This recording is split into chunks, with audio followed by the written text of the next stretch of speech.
Have you ever looked back on your life and realized how many paths you never expected to walk? The turns that seemed random, the delays that felt discouraging, the choices that led somewhere different than you dreamed. Sometimes, it feels like we are holding the map, trying to draw our own lines across the landscape of life. We plan, we set goals, we chase moments that make sense to us. But in the quiet spaces between our efforts, there is someone greater, gently guiding our feet to places we could never have found alone. Tonight, we rest in this truth from Proverbs 16 verse 9. The heart of man plans his way, but the Lord establishes his steps. It is a promise as soft as moonlight, that even when we cannot see the road ahead, the Lord is still directing every step. If these stories bring you peace, take a moment to like this video, subscribe for more nightly reflections, and share where you're listening from tonight.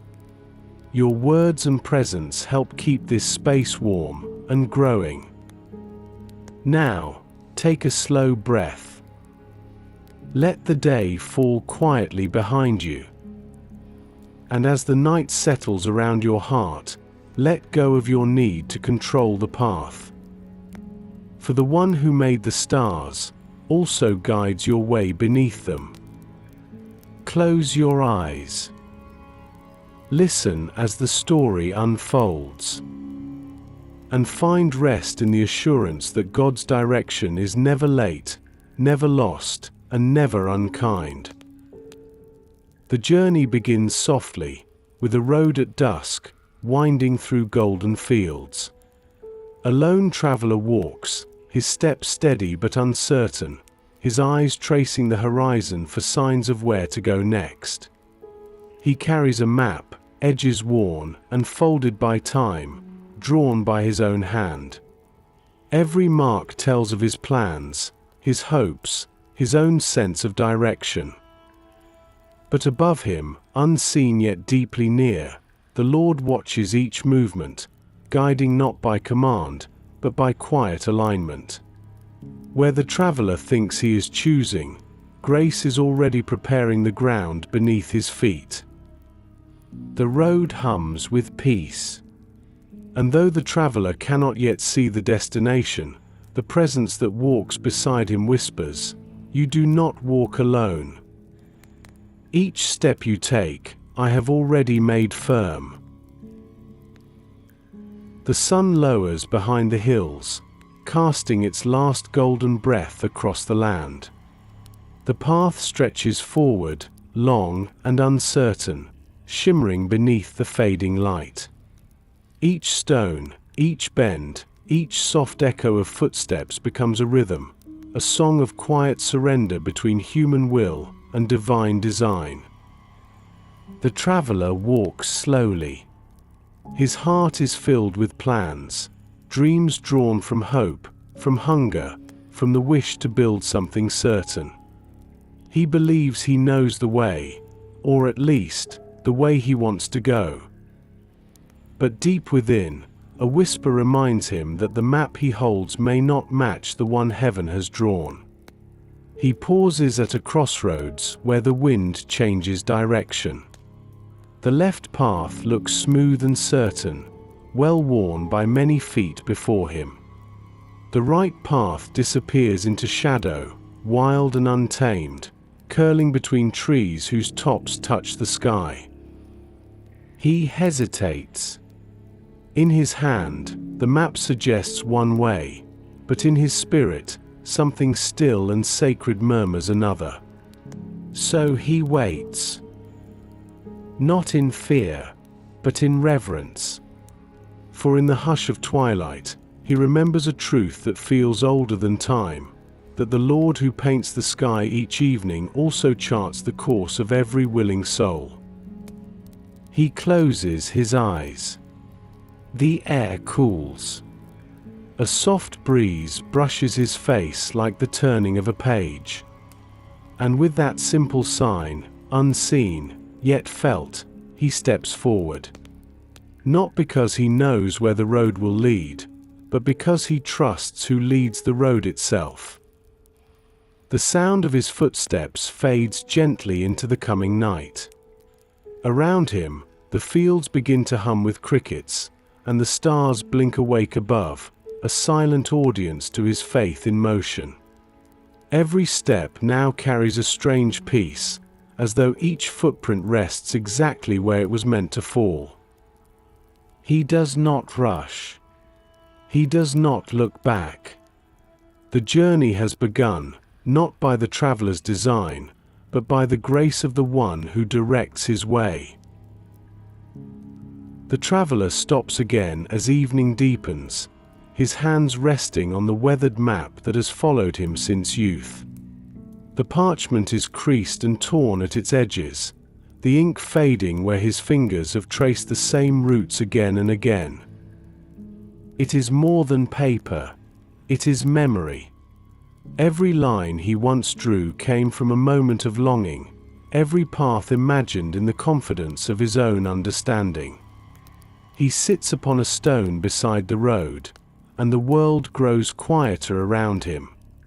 The last traces of sunlight slide behind the hills, and shadows stretch long, joining earth to sky in a tender embrace. He unrolls the map before him, smoothing it flat against his knees. There are mountains marked with hope, valleys named after fear, and rivers that divide what was possible from what was not. He studies it carefully, as though searching for God's handwriting among his own marks. For years, he thought he could design his journey with precision, plan each turn, each rise, each resting place. But somewhere along the way, he began to notice something strange. No matter how carefully he planned, his life kept moving in directions his pen had never drawn. Unexpected people appeared. Unplanned moments changed everything.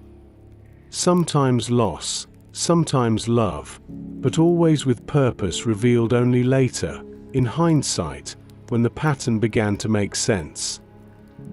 The wind shifts gently, catching the corner of the parchment. It lifts and trembles, and for a moment, he lets it move freely, fluttering like the wings of a bird finally let go.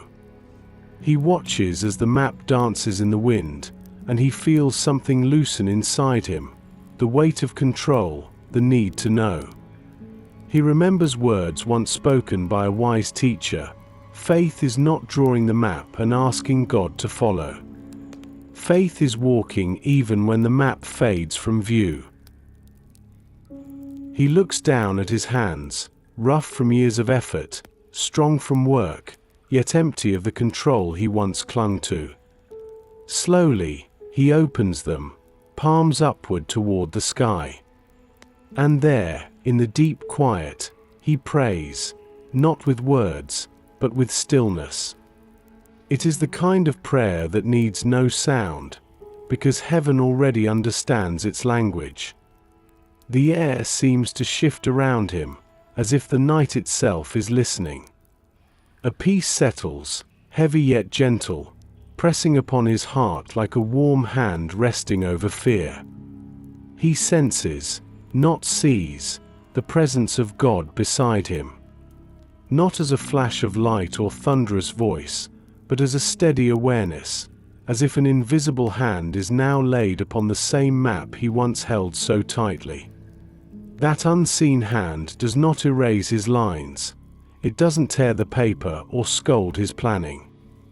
Instead, it guides softly, redrawing the faint outlines of a better path, one that weaves through his mistakes, redeems the wrong turns, and leads him not to the place he wanted, but to the place he needs to be. He feels tears begin to well in his eyes, though they are not of sorrow. They come from relief, the deep exhale of realizing he never had to carry this alone. Every missed opportunity, every closed door, every heartbreak he thought was failure, had been part of a larger pattern written by hands far wiser than his own. The map glows faintly in the silver light of the moon. He traces one new path, freshly marked, and this time, his hand does not shake. For the first time, he doesn't plan where it will lead, he simply trusts that it will be good. The stars seem to nod in quiet agreement, shimmering like blessings scattered across the heavens. He folds the map gently, places it against his chest, and whispers to the silence around him, "Not my way, Lord, but yours." And from somewhere unseen, in the soft breath of the wind, comes a reply so delicate it could almost be mistaken for memory. "I have been with you, all along." He closes his eyes, allowing the peace to sink deeper, grounding him in the truth that his steps are not random. Each one, even the ones that led through valleys of confusion, were held steady by the Lord's own hand. The traveler rises, the map now lighter in his grasp. He tucks it into his cloak and begins to walk again, not because he knows what lies ahead, but because he finally knows who walks ahead of him. The night stretches vast and full, and the road hums beneath his feet. Somewhere, an owl calls. The stars glimmer brighter, as if heaven itself watches over him. And with every measured step, the map in his heart begins to align with the divine, no longer his own creation, but a reflection of grace unfolding in time. The path ahead divides again, this time into 3 narrow roads that disappear into different corners of the night. The traveler stands still beneath the vast, starlit sky, listening to the wind move through the trees as though it carries a secret. Each direction seems right in its own way. One road glows faintly beneath moonlight, smooth and easy. Another dips low into the valley, dark and misted with uncertainty. The last winds upward toward unseen heights, steep and silent. He lingers in the middle where all 3 meet, a quiet intersection where the soul must choose. His heart beats softly, echoing the tension every person knows. When we cannot see the outcome, how do we decide which way to walk?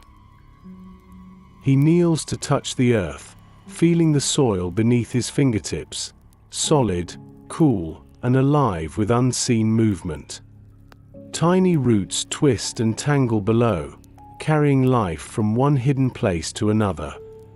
He realizes, then, that even beneath the surface, there is order. Even here, where the eye sees only dirt, God's design is quietly at work. He looks to the first path, the smooth one. It seems safe, familiar, lined with lanterns that promise warmth and clarity. He imagines himself walking it, his steps easy, his breath unbroken. But something in its perfection feels hollow, too quiet, as if it leads only to comfort, not to growth. The second path draws his gaze next. It bends downward, swallowed by fog, its stones uneven and damp. He feels a chill from its darkness, but also a strange pull. The kind that whispers, "You'll find me in the struggle." He knows that this may be the road of shaping, the one where faith becomes real. Then, his eyes rise to the third path, the steep one that climbs into unseen heights. It looks almost impossible, vanishing into clouds that glow faintly with reflected light. He can't see the summit. Only shadows of trees, the echo of water running somewhere far above, and a whisper that says, "Trust me with what you cannot see." He feels the weight of decision pressing on him, the same pressure that visits every heart at the crossroads of life. Where logic argues with faith, where fear wrestles with surrender, where the will must bow to wisdom not its own. He unfolds his map again, but it offers no answer. The lines he drew weeks ago do not account for this place. There are no labels here, no certainty to rely on. He sighs deeply, the sound of surrender filling the air like incense rising from the earth. And so, he closes the map, presses it to his chest, and whispers into the silence, "Lord, not my reasoning, but your direction. Not my certainty, but your peace." The moment lingers. The trees sway gently. The night itself seems to breathe in response. And then, like a candle being lit in the distance, a soft glow appears upon the steep path. It is faint, almost imperceptible, but it is enough. He steps toward it. Each step feels guided by something stronger than sight, a quiet pull from within, as if his soul remembers a promise older than his fear. He moves slowly, deliberately, not chasing light but following trust. And with every movement forward, he feels the invisible alignment between his feet and divine purpose. He remembers times in his life when he chose wrongly, moments when he walked paths that ended in disappointment, confusion, even pain. But now, standing here in the hush of night, he begins to understand, even those missteps had not been wasted. God had used them, folding them into the greater story, shaping him to recognize this very moment of surrender. Tears well again, not from sorrow, but from deep, humbling gratitude. He whispers, "Even my detours were part of your design." And as he says it, a peace deeper than understanding settles into his bones. He walks on. The air grows cooler, but his heart grows warm. Behind him, the valley glows faintly, as though even the roads not chosen have been blessed. Because when God directs the steps, no path is truly lost, each one becomes a part of his redemptive weaving. The traveler doesn't rush. He knows now that the destination is not the prize, obedience is. And as he moves upward into the mist, the sound of his steady steps blends with the hush of night, creating a melody only heaven hears. For the one who trusts the Lord's direction never walks in darkness, even when the path is dim. Every crossroad becomes sacred ground, not because of where it leads, but because of who stands beside the one who chooses. The wind softens. The stars brighten. And with one final glance behind him, the traveler whispers, "Guide me still, O Lord, even when I cannot see the way." Oi. The road climbs gently now, winding between fields where wildflowers bloom beneath the pale light of dawn. Each step lands with a quiet rhythm, steady and unhurried, the kind of pace that allows the heart to listen. Mist curls around his ankles like soft fabric, and the early air carries a sweetness that feels almost holy. The traveler walks not to arrive, but to be present, to notice what God hides in the ordinary. Every few paces, he pauses, not from exhaustion, but reverence. The stones beneath his sandals glisten with dew, each one a tiny altar of morning light.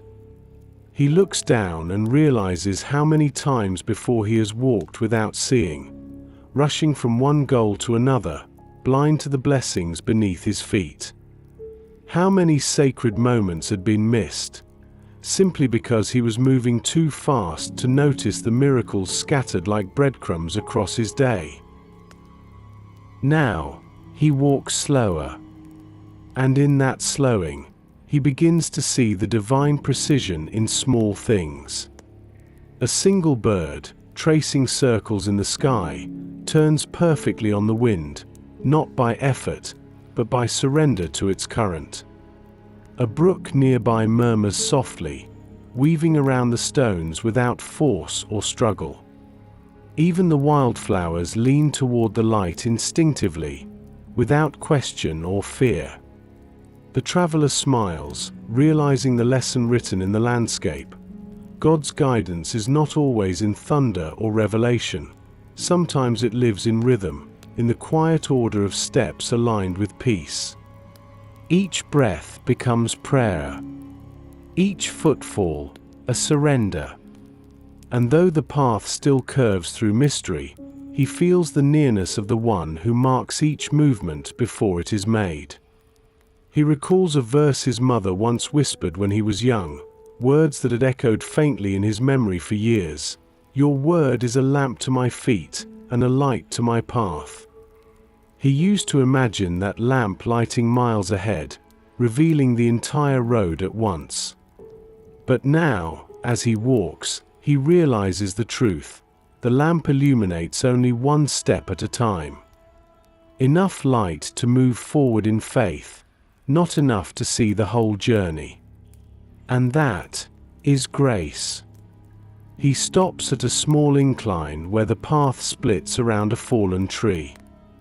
The trunk lies massive and unmoving, forcing him to choose, climb over, or go around. It feels insignificant, just another obstacle along the road. But as he looks closer, he notices how even here, divine care is written into the moment. Tiny mushrooms sprout from the bark. A sparrow perches at one end, singing quietly into the dawn.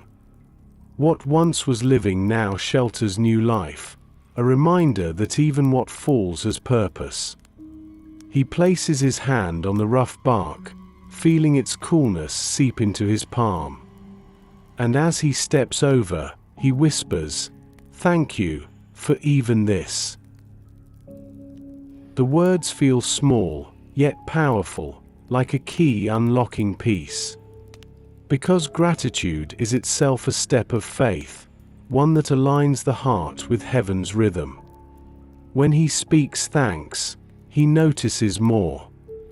When he notices more, he walks lighter. And when he walks lighter, he moves closer to the one who guides him.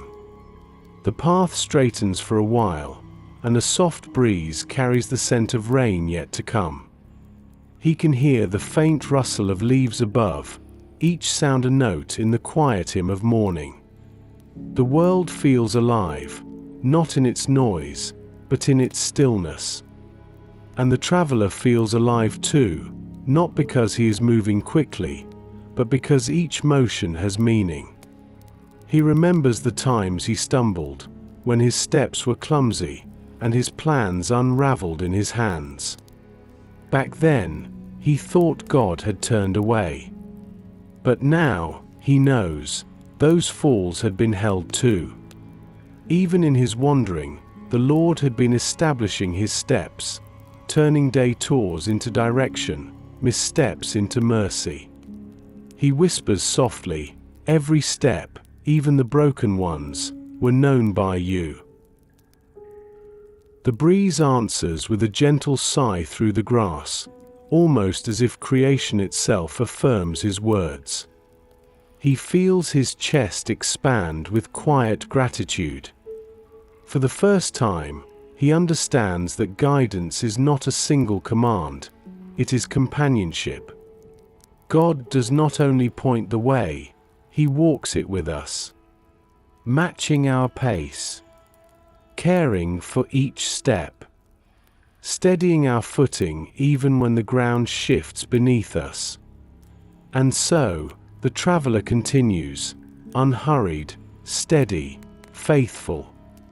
Each motion now feels like worship, each pause, a form of prayer. His path may twist and climb and descend again, but within each step is a certainty deeper than sight, that he is never walking alone. As the first rays of dawn reach across the sky, they catch his face in warm light. The horizon glows faintly gold, and for a moment, everything stands still. The traveler breathes deeply and smiles through the quiet. For he knows now that the God who directs his steps does not only lead to destinations, he sanctifies the journey itself. And so he whispers into the rising light, "Lord, keep me faithful in the small steps, for they are the very path of your care." The morning wind carries the prayer away, weaving it into the rhythm of creation, where every breath, every heartbeat, every motion becomes part of the holy dance of God's direction. The morning grows brighter now, yet the traveler feels a quiet heaviness within, not from the journey itself, but from the unseen burdens he carries. Each of us walks with weight unseen by others, the silent load of plans, fears, and memories that cling to our hearts like stones in a traveler's pack. He adjusts the strap on his shoulder, hearing the faint creak of leather, and wonders how long he has been carrying things God never meant him to bear. The road ahead dips into a wide meadow, where the wind moves like a soft tide across the tall grass. It is peaceful, yet in that peace, the soul has space to feel. And what he feels now is weariness, not just in his body, but in his spirit. The kind that comes when one tries too long to manage what belongs to heaven. He stops beneath an old oak tree, its branches wide like open arms. There, in the shade, he kneels and begins to unpack his satchel. From within it, he removes small tokens of his own striving, a compass he no longer trusts, a faded list of goals he thought would bring joy, a smooth stone engraved with a name he still grieves. Each item is more than an object. It is a symbol of the plans he once made without asking for God's hand to bless them. He lines them up carefully in the grass, one by one, as if laying his life before the Lord. The wind moves gently through the oak leaves, whispering through every branch. It sounds like words without syllables, comfort too deep for language. And slowly, he begins to understand what this moment means. For years, he thought surrender meant giving up, but now he sees it is more like handing over the map to the one who already knows the terrain. Surrender is not defeat, it is trust. It is the quiet confidence that says, I don't have to control the journey, because I am loved by the one who does. He takes the compass in his hand and turns it over. Its needle flickers aimlessly, no longer pointing true north. He smiles faintly, then sets it down in the grass. "Lord," he whispers, "you are my direction now." Next, he unfolds the old list, dreams written in neat handwriting, many now crossed out or forgotten. He reads each line slowly, recognizing how much of his striving had been for control rather than calling. He had wanted comfort, success, certainty, but God had been offering something deeper, purpose. With a deep breath, he folds the list one last time and tucks it beneath a stone. "Not my will," he says softly, "but yours." Finally, he lifts the small stone etched with a name, the name of someone he once loved and lost. He holds it to his chest, feeling the ache return. Pain, too, is a kind of weight, one that bends the shoulders and dims the joy of walking.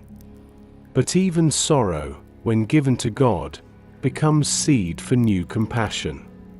Tears trace down his cheeks as he lays the stone gently at the base of the oak.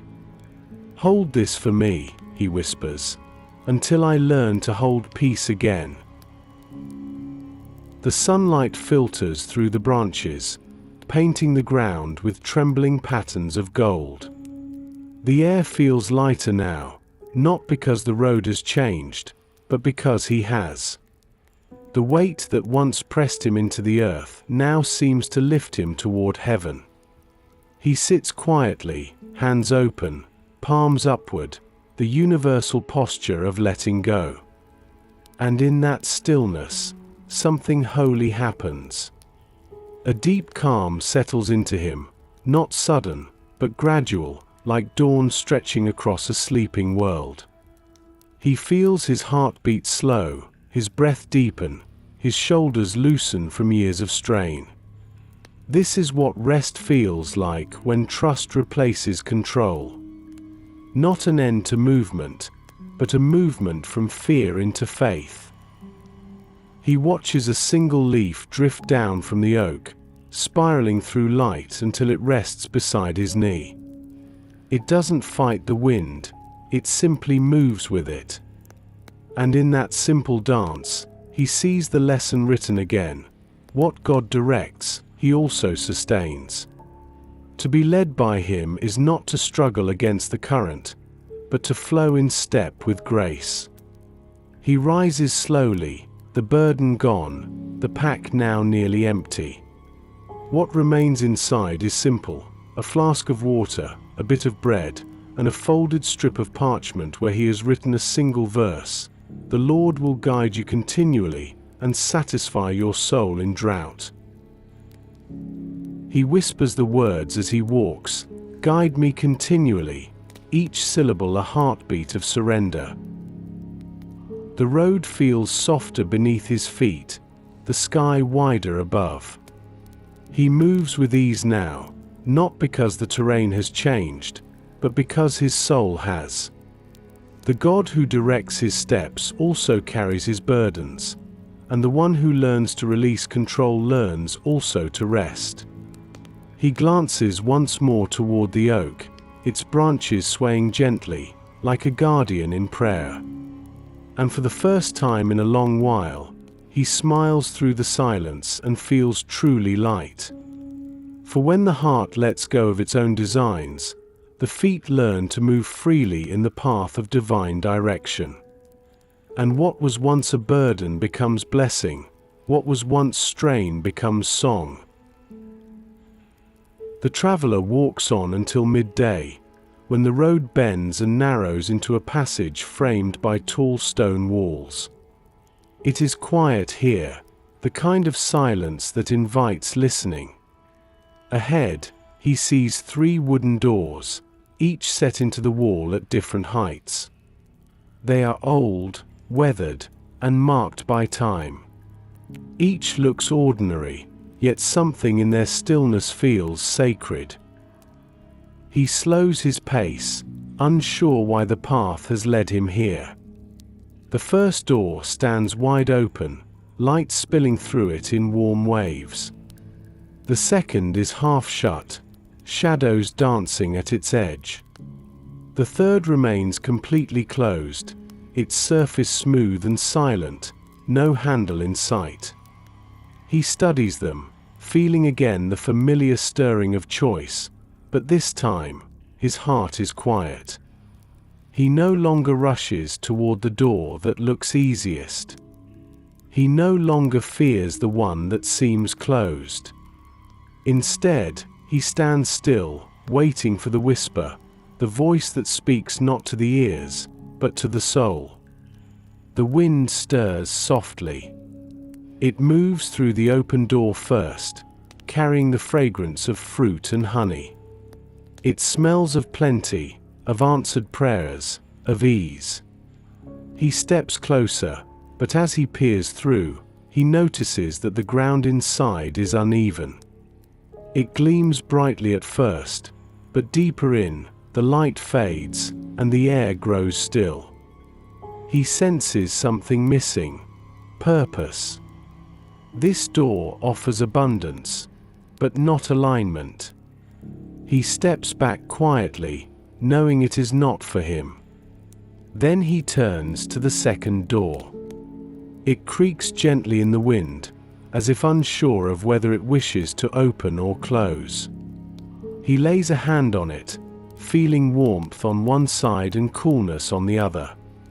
The wood vibrates faintly under his palm, alive with possibility. He listens, and hears a faint sound from beyond, laughter, work, the murmur of life unfolding. It feels right, but not yet. It is a promise in waiting, not a present call. He whispers, "In your time, Lord," and steps back once more. Finally, he turns to the last door, the one sealed and silent.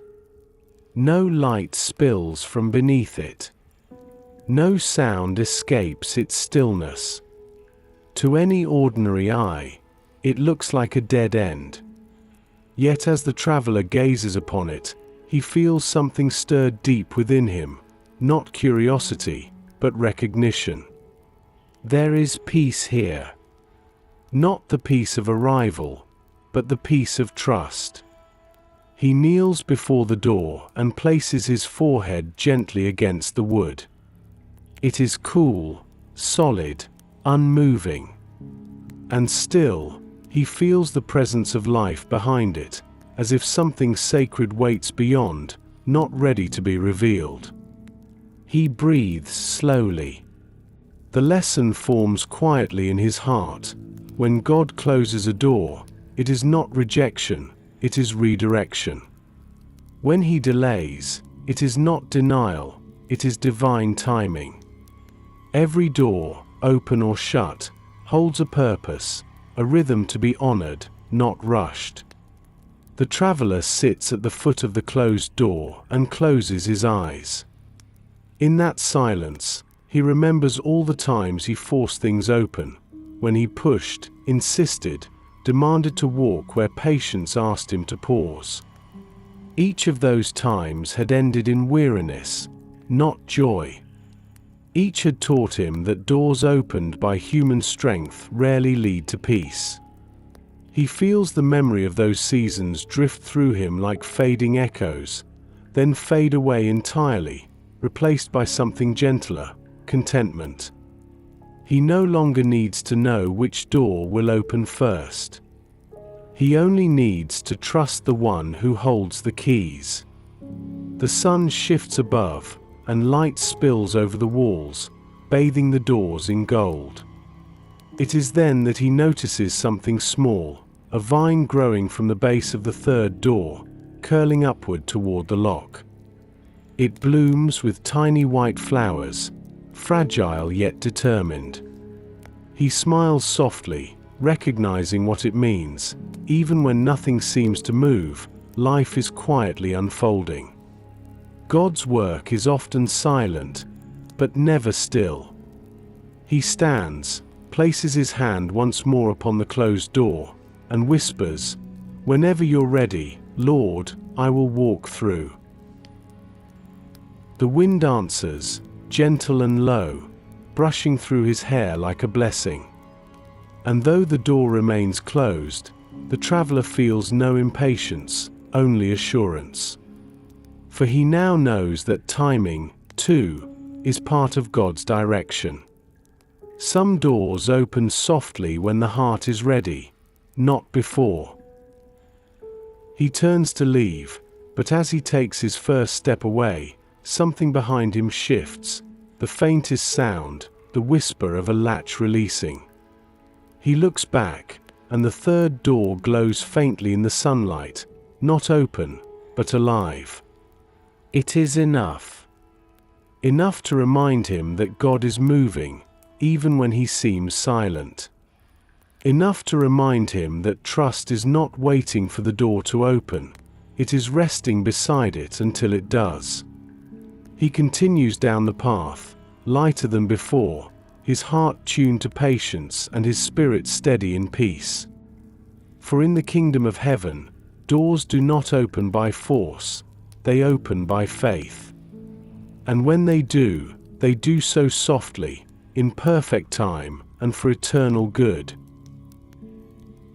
The road stretches ahead again, quiet and golden beneath the slow-turning afternoon light. The traveler's pace is unhurried now. He has learned not to chase the horizon, but to walk with it. Still, As the hours pass and the scenery changes little, a thought stirs softly within him, the ache of waiting. He has walked faithfully, trusted deeply, and yet nothing seems to move. The next signpost remains distant. The next answer, silent. He stops beside a low stone wall, covered in moss and memory. A single bird perches on its edge, chirping once before falling still. The traveler sits beside it, resting his staff against the wall, and exhales. He knows this feeling, the long pause between prayer and promise. The stillness that can test even the strongest faith. How long must one wait before the road reveals its next turn? He gazes out across the field and thinks of every soul who has known this same silence. Abraham waiting for the promise, Joseph in his prison, Hannah in her prayer, David in his cave, even Jesus in the wilderness. Each one had walked a road that seemed motionless for a time. Each one had learned that God's pauses are not empty, they are preparation. He looks down at his hands. They are open now, not clenched, not restless. The old habit of striving has softened into something else, surrender. But still, the ache remains. When, Lord? The wind answers first, brushing softly through the grass. Then comes a deeper stillness, the kind that seems to hum with hidden life. And in that quiet, a truth surfaces, not in words, but in knowing. Delays are not denials, they are divine alignments. God does not withhold, He orchestrates. He does not make us wait to test our patience, but to train our trust. The traveler leans back, resting his head against the wall, and watches the clouds move slowly overhead. They drift in graceful procession, each one in perfect rhythm, never too fast, never too slow. He realizes that creation itself never rushes. The flowers bloom when the season commands. The tides shift when the moon pulls them. The stars move through eternity without losing a single beat. Why should he, a child of that same Creator, fear the pauses between his steps? He closes his eyes and lets the moments stretch long, unmeasured by time. Memories surface, seasons of waiting that once felt unbearable. He remembers praying for answers that came months, even years later, and realizing then, in hindsight, that they had arrived at exactly the right time. Too soon, and he wouldn't have been ready. Too late, and the lesson would have been lost. But precisely as planned, in the quiet genius of God's timing, everything had aligned. He opens his eyes again, and the world seems changed, not in shape, but in spirit. The delay he once feared now feels sacred. Every moment of stillness is a thread being woven into something larger, a tapestry of unseen grace. Each step not taken yet is being prepared. Each unanswered prayer is echoing through eternity until its fulfillment arrives. He lifts his staff again and begins to walk, not toward haste, but toward harmony. The path curves gently through a grove of olive trees, their silver leaves shimmering under the sun. The air is fragrant, and bees hum softly nearby, working with tireless peace. He smiles at the sight. Even here, in what seems like waiting, there is movement, subtle, hidden, but alive. The olives do not rush their ripening, they rest in process. And in that rest, they are becoming what they were meant to be. He reaches for one low branch and traces the shape of a fruit still green. "Not yet," he murmurs softly, smiling. The words feel both an observation and a prayer, not yet, but soon, and that is enough.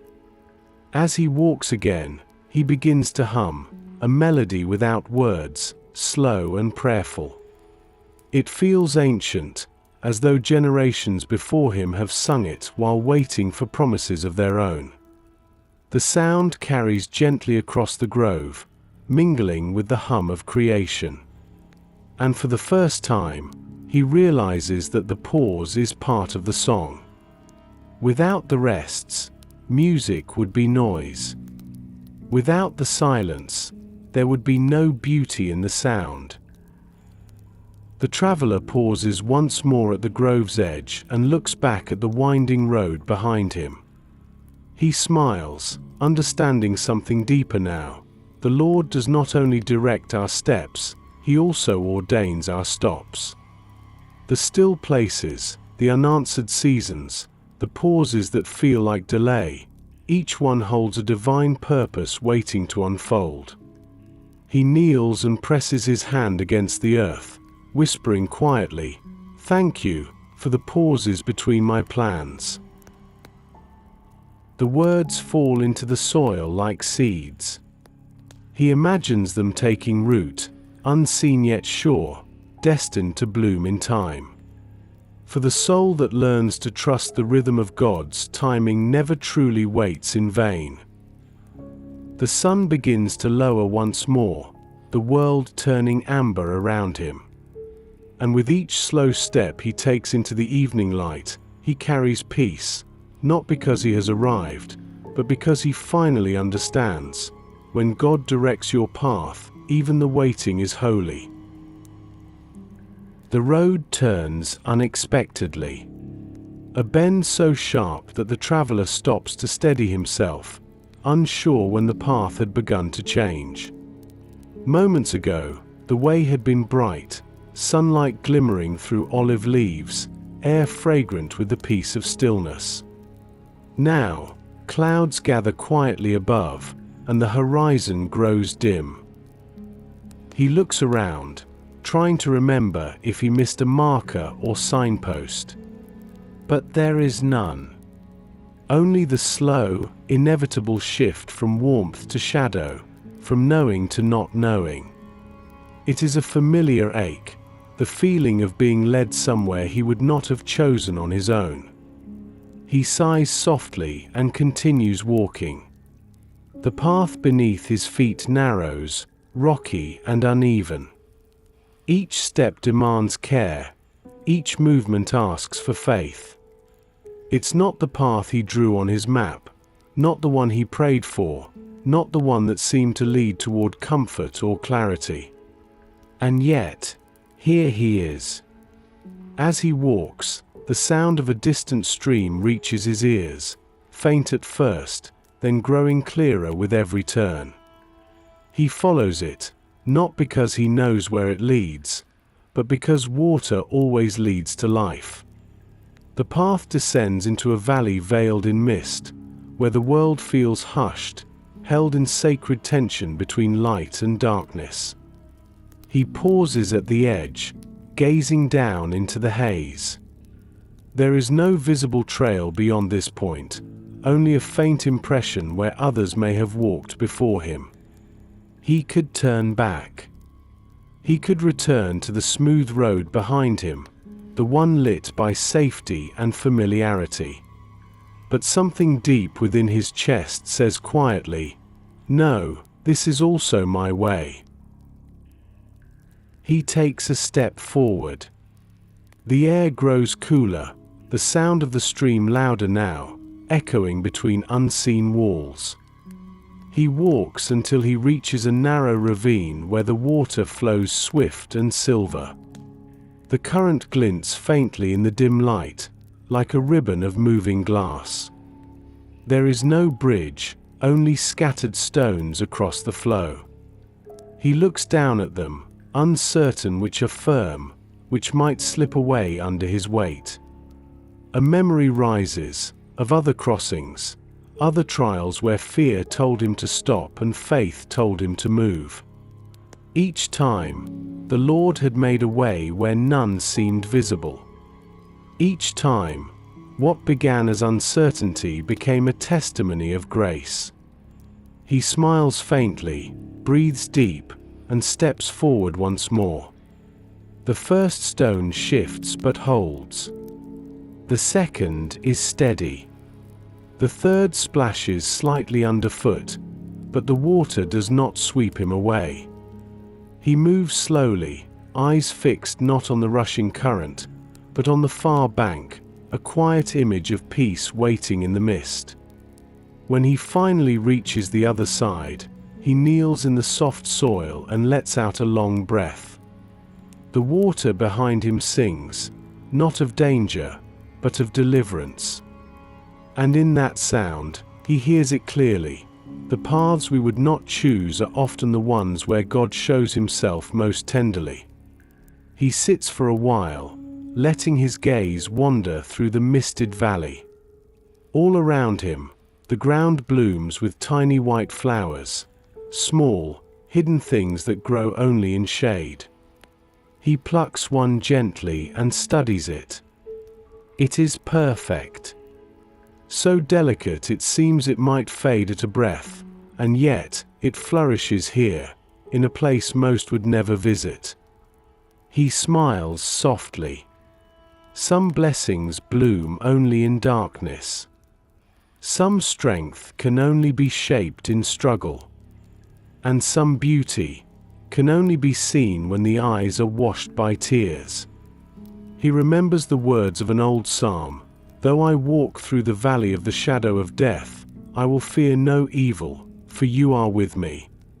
He repeats the verse quietly, as if tracing its rhythm into the air, and with every repetition, the valley feels less like a trial and more like a sanctuary. For even here, especially here, the presence of God is closer than breath. He looks back at the path he came from, the winding descent, the uncertain stones, the unseen steps. Every part of it had seemed unchosen, yet now he sees how perfectly it led him here. If he had stayed on the bright road, he would never have heard the water. If he had turned back, he would have missed the valley's quiet beauty. God had not led him astray, he had led him deeper. He closes his eyes and bows his head. "Forgive me," he whispers, "for doubting the detours." The words echo softly against the valley walls, answered by the steady rush of the stream. Peace settles again, not the peace of ease, but the peace of understanding. The kind that comes only when faith is no longer built on outcomes, but on trust.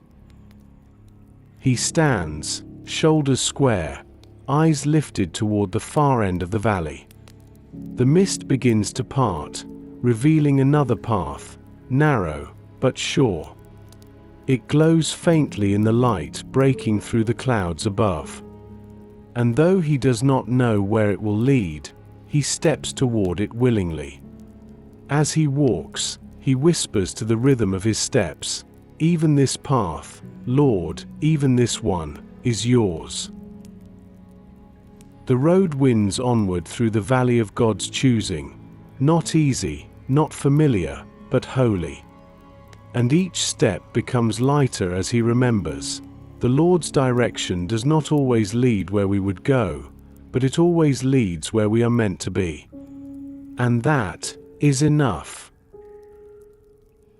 The valley opens into a broad meadow, where the mist dissolves into sunlight and the road glows pale beneath a sky brushed with gold. After days of quiet solitude, the traveler hears something new, the distant sound of voices. Soft at first, like the echo of laughter carried by the wind. He follows the sound until the road bends, and there ahead, walking slowly in the same direction, are others.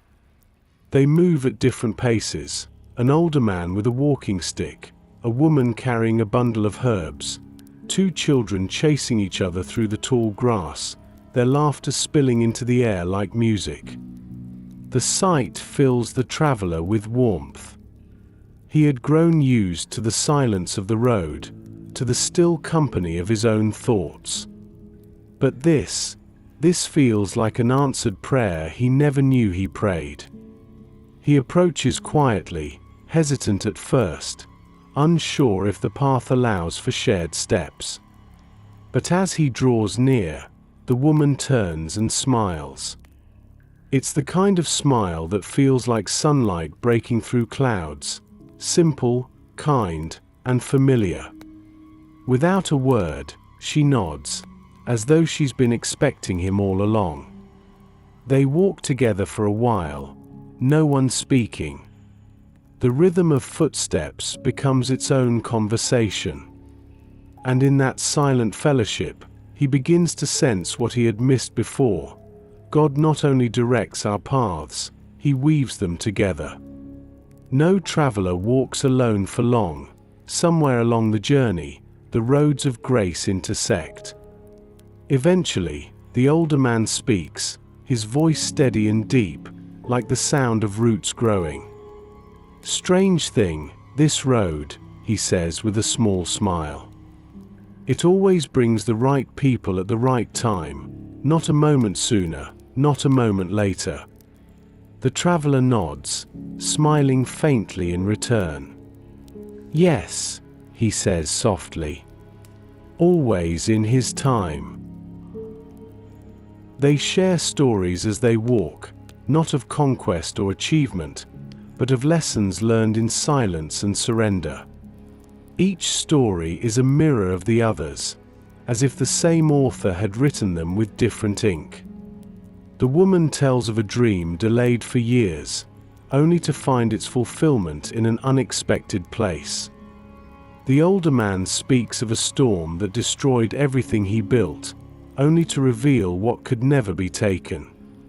The children, with simple joy, remind them all of what it means to walk without worry, laughing, stumbling, and rising again, unafraid. As the group moves on, the traveler begins to feel something stirring deep within, a gratitude for divine companionship. For so long, he thought faith meant walking alone with God, bearing silence as a badge of holiness. But now he understands, God's guidance often arrives in the form of others. Through shared laughter, through kind words, through a helping hand when the road grows steep. They reach a slope where the incline sharpens. The older man begins to slow, his strength waning.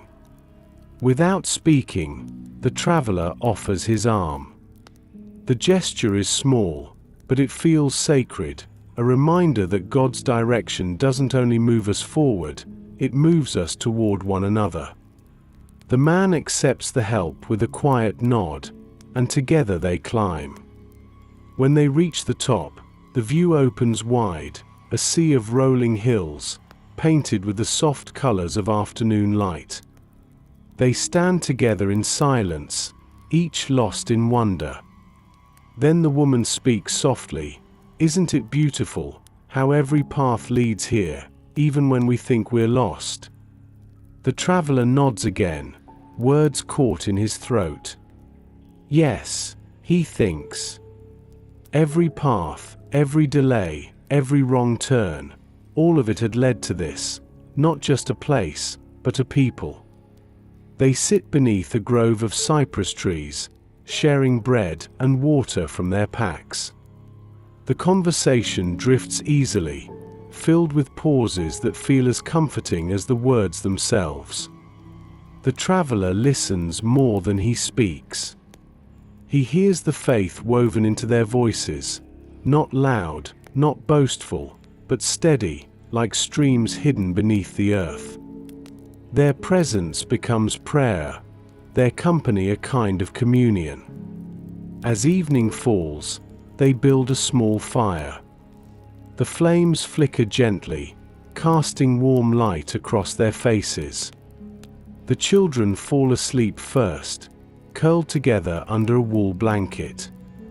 The woman hums a quiet melody, a lullaby, old and familiar, though none can remember where they've heard it before. The older man stares into the flames and says softly, "You know, God doesn't only guide our steps. He guides our meetings too. Some crossings are for a moment, others for a lifetime." The traveler looks at his companions, the glow of the fire dancing in their eyes, and feels a peace that runs deep. He realizes that even the briefest encounters are part of a greater orchestration, threads of lives intersecting under heaven's design. And in that understanding, he feels the full weight of Proverbs 16 verse 9. We plan our way, but the Lord establishes not just our steps, but the company we keep along the road. The fire crackles softly. Above them, the stars begin to appear, one by one, like divine punctuation across the sky. The traveler leans back against the grass and whispers, "Thank you, Lord, for those you place beside us." He closes his eyes, listening to the chorus of night, the sigh of the wind, the whisper of the flames, the slow, steady breathing of those who share his journey. And as sleep begins to pull gently at the edges of his mind, one final thought drifts through his heart like a benediction. We do not walk alone, not ever. For the Lord who directs our steps also sends companions to remind us that his presence often wears a human face. Night deepens, and silence wraps around the meadow like a soft blanket. The fire burns low now, embers pulsing red beneath the sleeping stars. The traveler lies awake, watching their glow, thinking. The others sleep soundly nearby, the woman, the old man, the children. Their breathing rises and falls in rhythm with the wind that sighs gently through the trees. But inside the traveler's heart, another sound begins to stir, a voice not heard by the ear, but felt in the soul. It is not loud, not commanding. It doesn't break the silence, it blends with it. Like a whisper from the center of stillness. It speaks not in words, but in awareness, a pull, a peace, a quiet certainty that seems to echo from somewhere deeper than thought. He closes his eyes to listen. The voice has no form, yet it feels known. It carries the same warmth he has sensed through every mile, every bend, every trial of the journey. It is the presence that has walked with him unseen, guiding without force, comforting without noise. And now, in the stillness, that presence finally speaks within him, softly, clearly, "Be still, and know that I am God." The words land gently, but they move through him like light through glass, illuminating corners of his soul he hadn't realized were still shadowed. He exhales slowly. Be still. He has spent much of his life moving, planning, choosing, striving. Even on this sacred road, he has sometimes mistaken motion for faith. But faith is not always forward, sometimes it is inward. Sometimes the next step isn't a step at all, it is silence. He lies very still, hands resting over his chest, feeling the slow rhythm of his heart, steady, deliberate, alive. Every beat seems to say, "I am held, I am known, I am guided." He realizes, then, that the truest compass for God's direction is not found in the signs around him, but in the peace within him. It is the whisper that speaks where noise cannot reach, the quiet assurance that comes when the soul and its creator breathe in harmony. He remembers the closed door he left behind, the one that wouldn't open, though he prayed it would.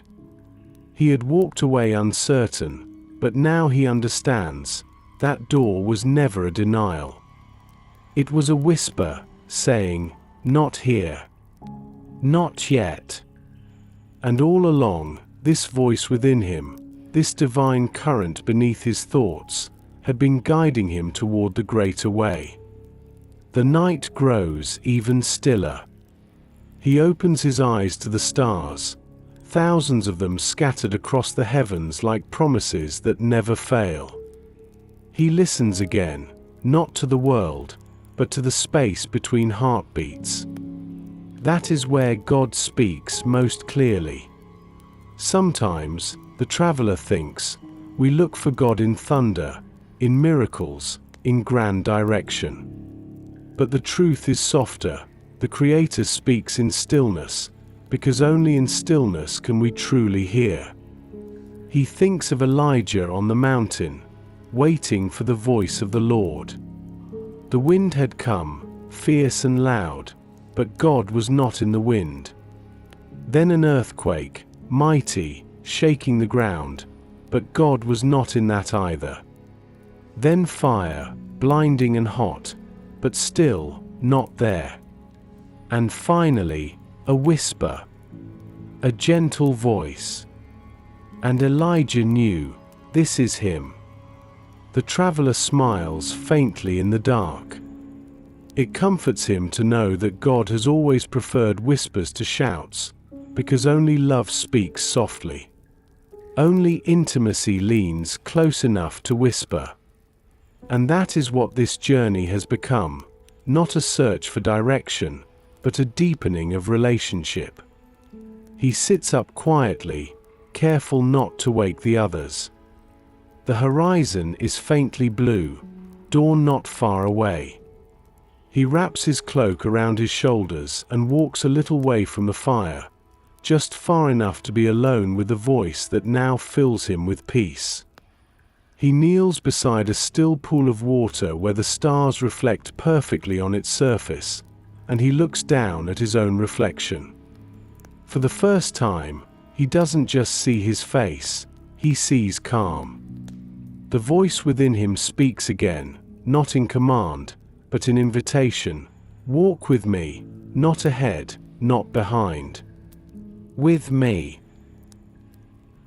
Tears rise quietly in his eyes. They fall, not from sorrow, but from the relief of recognition. He had been guided all along, not by signs or miracles, but by this quiet companionship inside him, the whisper of the Spirit that never left. He reaches into his pack and takes out his old map. It looks smaller now, almost fragile. He folds it carefully and presses it to his heart, then places it back inside. He will still walk, still move forward, but no longer with the anxious need to control the route. He will walk with the whisper. He will listen. He will trust the unseen alignment between each heartbeat and each step. As he rises, the wind stirs again, not cold this time, but warm, wrapping around him like a gentle embrace. And in that breeze, he hears once more, faint and clear, "My child, I am not only ahead of you, I am within you." He breathes deeply, closing his eyes as dawn begins to glow. The first light of morning spills across the horizon, turning the quiet world gold. He smiles softly, whispering in return, "And I am listening." The whisper fades into silence, but it is a silence full of presence, alive and complete. The kind of silence that guides without words, comforts without touch, and reminds the soul, the Lord does not only direct our steps from above, He directs them from within. The first light of dawn unfurls softly across the hills, painting them in shades of rose and gold. Mist lingers low, catching the sunlight like silk. The traveler stands by the quiet pool where he prayed through the night, his reflection now warmed by the glow of morning. He feels lighter, not because the journey has grown easier, but because his heart has grown quieter. What once felt uncertain now feels sacred. The path ahead still curves unseen, yet something within him knows God is already there. He shoulders his pack and begins walking again. The air smells of rain and wild thyme, of earth reborn beneath a patient sky. Each breath feels like a prayer answered without words.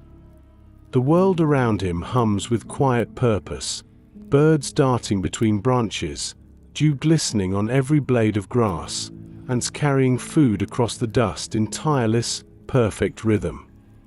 And he realizes every small thing is a sign.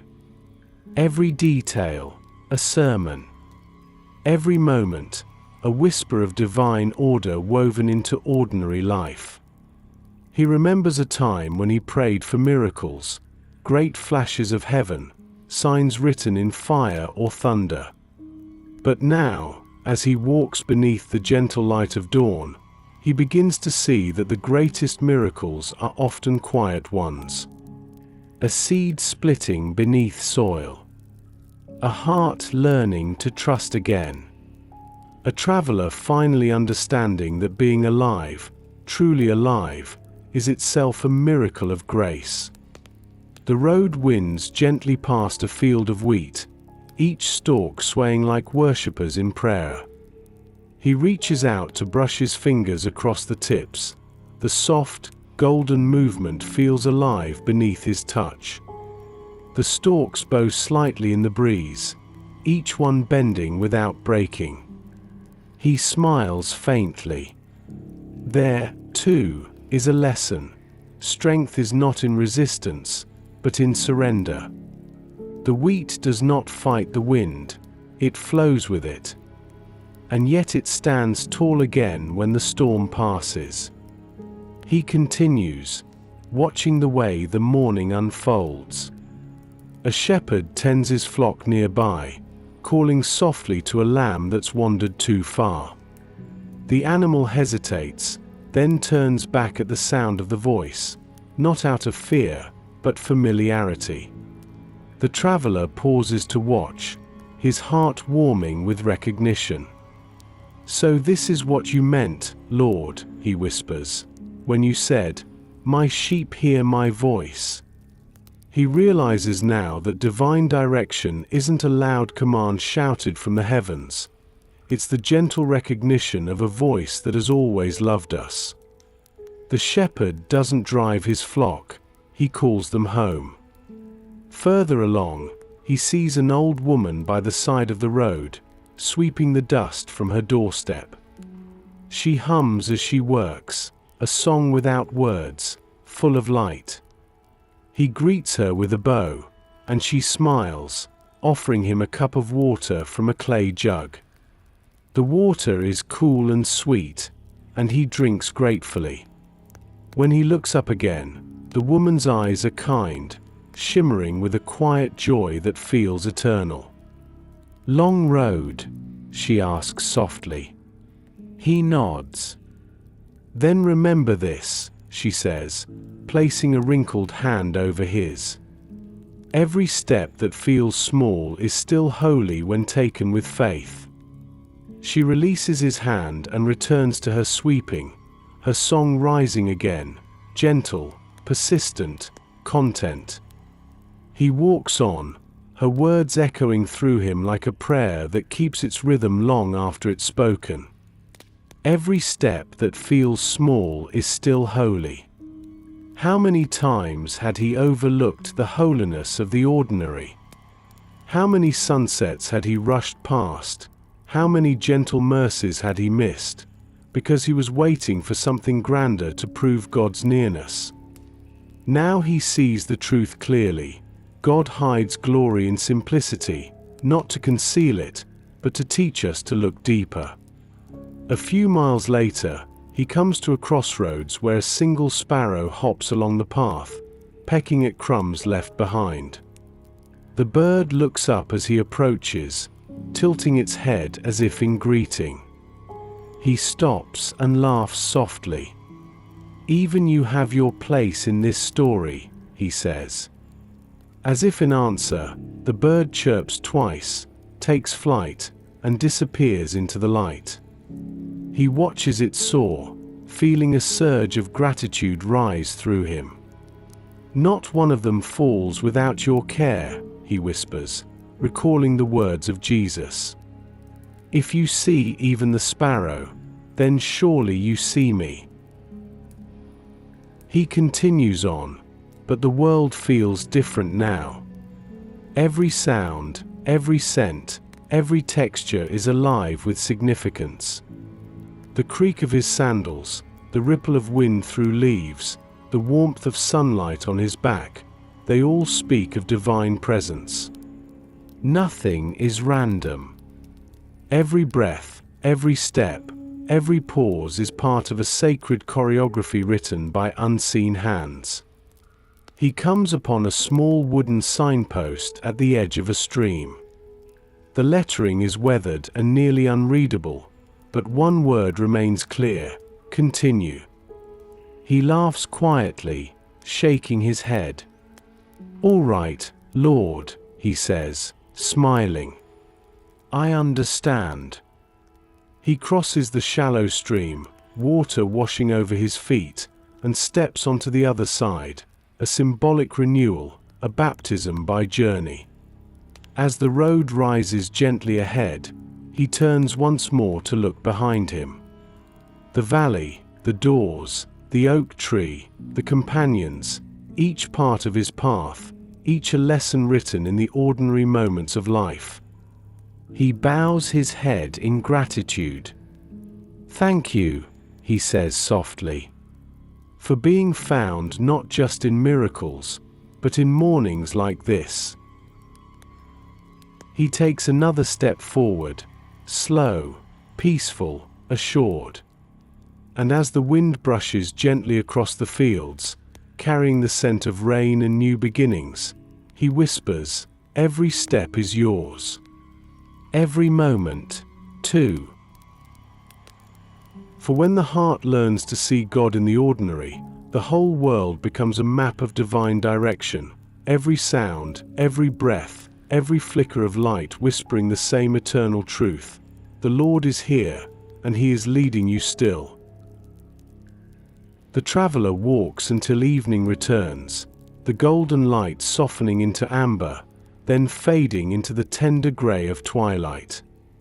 The birds quiet their songs. The air cools, carrying the scent of pine and river stone. And though the day has been gentle, the road ahead now winds upward into shadow. He pauses at the base of a hill, gazing into the distance. Beyond the ridge, the horizon is dark, storm clouds gathering, their edges lit faintly by the last embers of the sun. He takes a slow breath. He knows this part of the journey, the night season. The one that tests not strength, but trust. The one that whispers questions: did you hear him right? What if the path ahead holds only silence? What if you've gone too far to turn back? He closes his eyes and lets the thoughts pass like wind through leaves. Faith, he's learned, isn't the absence of uncertainty. It's the courage to keep walking even when uncertainty speaks loud. So, he takes another step, one deliberate, measured movement into the unknown. The path narrows. The storm begins its slow song, a low rumble rolling through the distant hills. Lightning flickers faintly beyond the ridge, not enough to frighten him, only enough to remind him of the power that governs all things. He adjusts his cloak and presses onward. Each footfall crunches softly on gravel. Each breath feels heavier than the last. Yet beneath the weight, there is rhythm, a strange kind of grace in motion. When the first drops of rain begin to fall, they are gentle, almost tender. They dot his shoulders, glisten on his hands, cool against the warmth of his skin. And as the drizzle turns to steady rain, he lifts his face toward the sky, not in complaint, but in welcome. He whispers, "If this is the path you've chosen, then let it rain." The downpour answers, steady and cleansing. The dust of the day begins to wash away, and with it, the heaviness that had clung to his heart. He walks until he finds a hollow in the hillside, a small outcropping of rock that offers shelter. There he sits, drawing his cloak tight, watching the rain fall in silver threads beyond the entrance. The storm deepens. Thunder rolls like ancient drums. The world flashes white, then falls back into darkness. And yet, strangely, the traveler feels no fear, only awe. Because even this, the storm, the dark, the unknown, moves by divine permission. Every lightning bolt, every drop of rain, every gust of wind has its appointed place in the great design. He leans his head against the cool stone behind him, listening as the rhythm of rain becomes a lullaby. In the flicker of each flash, he sees fragments of memory, not ghosts, but gentle reminders. The oak tree and its shade. The doors that taught him patience. The valley where he learned to trust detours. The companions who shared the road and the laughter. Each scene appears for a moment, then fades back into the dark, as if the storm itself is stitching his story together, thread by thread. He whispers softly, "Even this night, Lord, even this darkness belongs to you." The words echo faintly off the stone.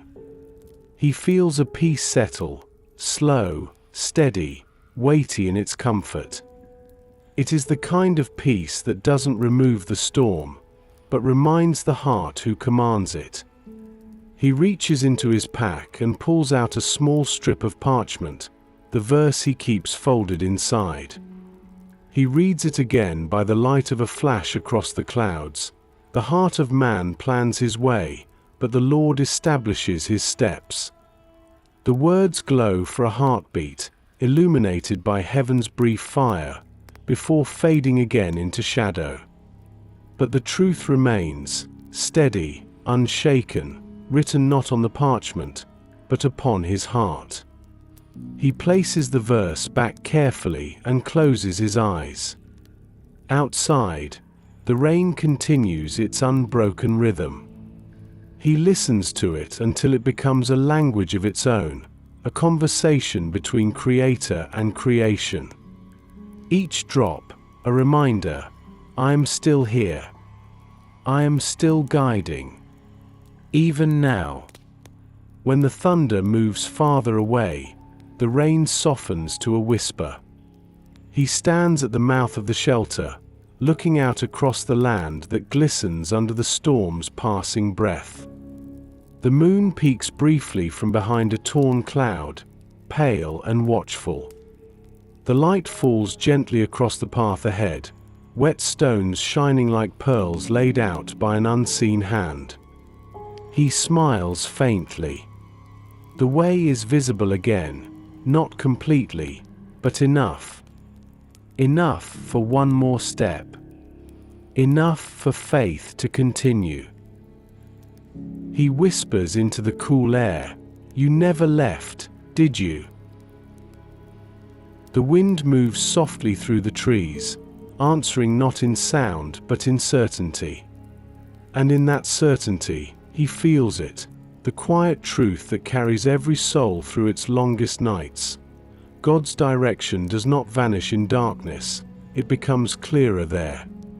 Because light is not what we see, it's who walks with us when we can't.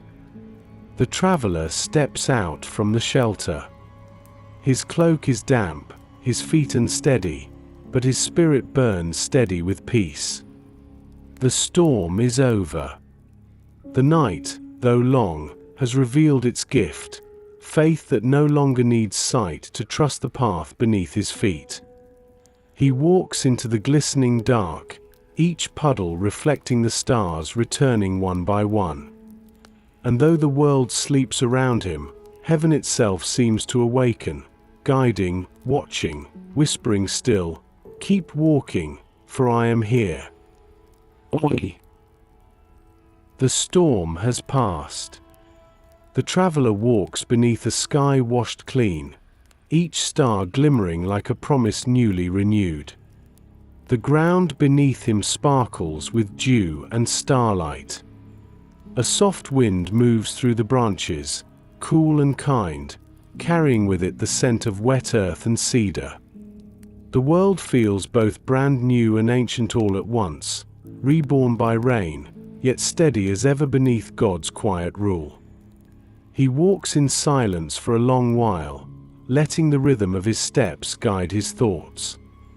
There is peace here, not the shallow peace that comes from comfort, but the deep stillness that follows surrender. Every part of him feels lighter now, not because the journey has grown easier, but because he no longer fights it. For so much of his life, he had mistaken control for strength. He had believed that courage meant persistence, that faith meant never yielding, that to trust was to try harder. But tonight, as stars shimmer above him and the road gleams like a river of light, he begins to understand a new truth. Courage is not always the will to move forward, sometimes it is the willingness to let go.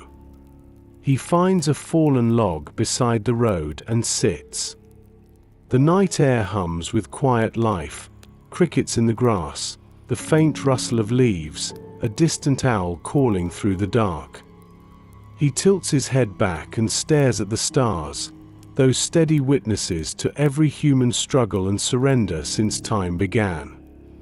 They shine not by their own power, but by reflection, receiving light and returning it faithfully.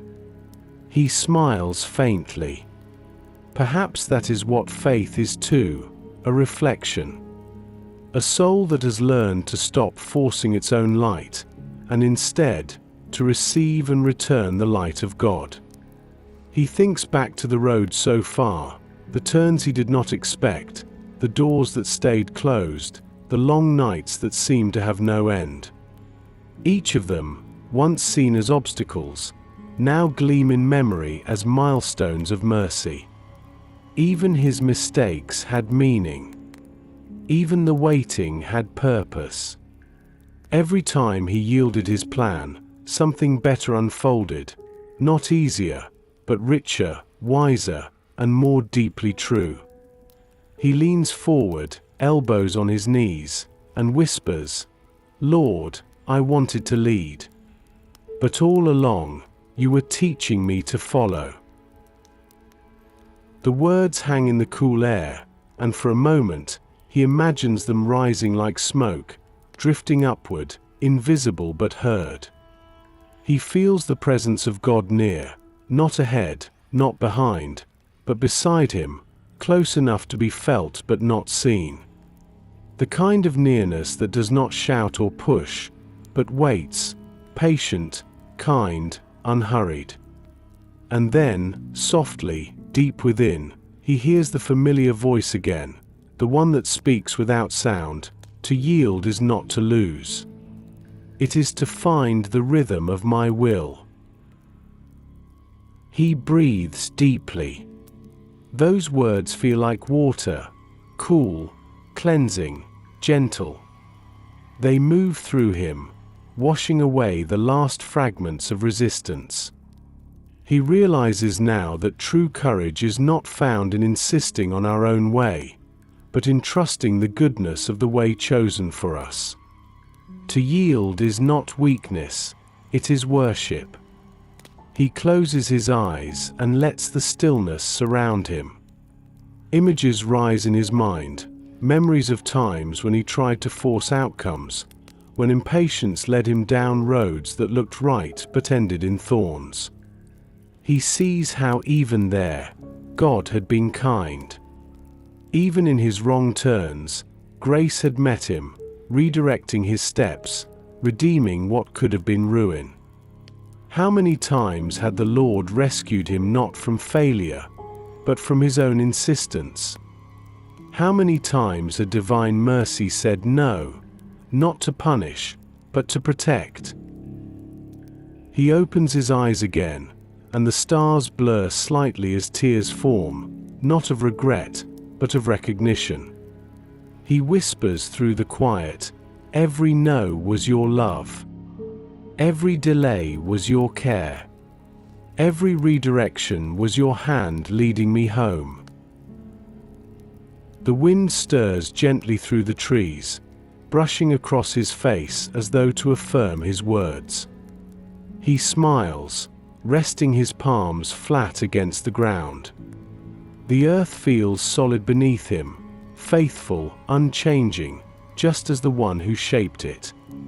For a long while, he simply sits there, breathing, listening, existing in the gentle tension between stillness and motion. He doesn't need answers anymore. He doesn't need certainty. He only needs the quiet assurance that has carried him through every mile so far, that when he yields, God leads. The moon rises higher, pale and calm, painting the road with a trail of silver light. He stands again, stretching, and gazes at the path ahead. It winds softly between two distant hills, their silhouettes peaceful against the night sky. He takes one step forward, then another, not out of ambition, but obedience. And with each step, his prayer deepens. Lead me, Lord, even when I don't understand, even when my plans fall away. Teach me to follow without fear, and to yield without sorrow. The path glows faintly in the moonlight, a soft reflection of heaven's peace upon earth's dust. And as he walks into that light, something within him feels utterly free, because in yielding, he has not lost his way, he has found the way himself. The road continues onward, silent and holy. The night holds its breath, and the traveler walks on, courage renewed, not the courage of control, but the courage of surrender.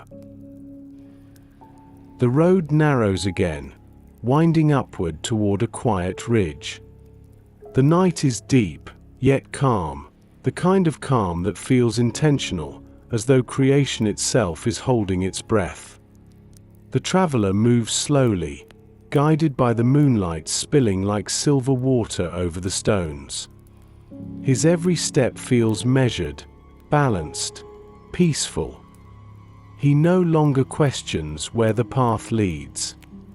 He simply walks in rhythm with the still voice he now trusts completely. When he reaches the crest, the land opens wide before him, a vast expanse of hills bathed in the faint shimmer of stars. 3 paths branch out from where he stands, each vanishing softly into the night. It is a crossroad, another choice, but one that no longer feels heavy. For the first time, he does not rush to decide, nor does he feel fear. The peace within him is deep, steady, alive. He knows that whichever road he takes, the same faithful God will walk beside him. He removes his pack and sits upon a smooth stone. The breeze is gentle here, carrying the quiet hum of crickets and the soft murmur of distant water. He closes his eyes and breathes deeply, letting the silence settle like a soft mantle over his heart. The crossroad feels sacred, a meeting place not of directions, but of trust. He remembers all the times in his life when he had stood at similar places, choices between paths that seemed equally right or impossibly wrong. He remembers the anxiety, the sleepless nights, the pleading prayers for signs or certainty. And now, looking back, he realizes something holy. Even when he had chosen imperfectly, the Lord had still led him perfectly. Every road, even the ones that curved through pain, had been gathered into grace. Every detour had become a lesson, every stumble a redirection toward wisdom. He smiles softly, whispering, maybe the question was never which road to take, but how to walk it. For the first time, he truly understands that God's direction is not a single path carved in stone, it is a relationship. To walk with him is not to follow a map, but to follow presence.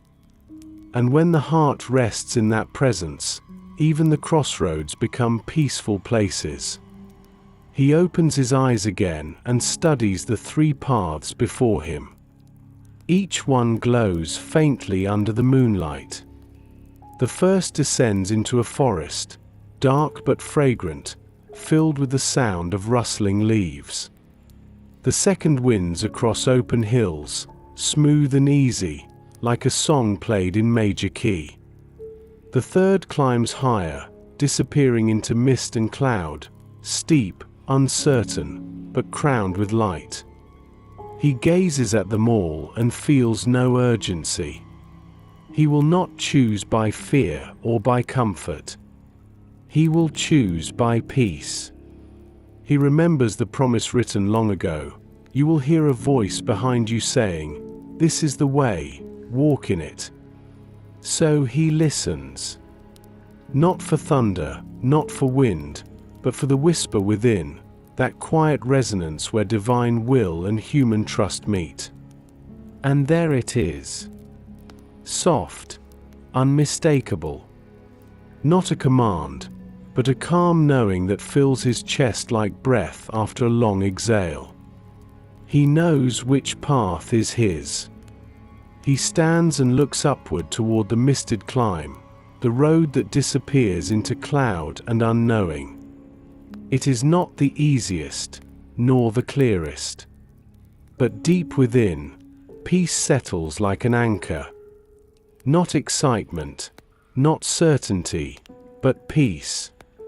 And peace, he has learned, is the language of God's yes.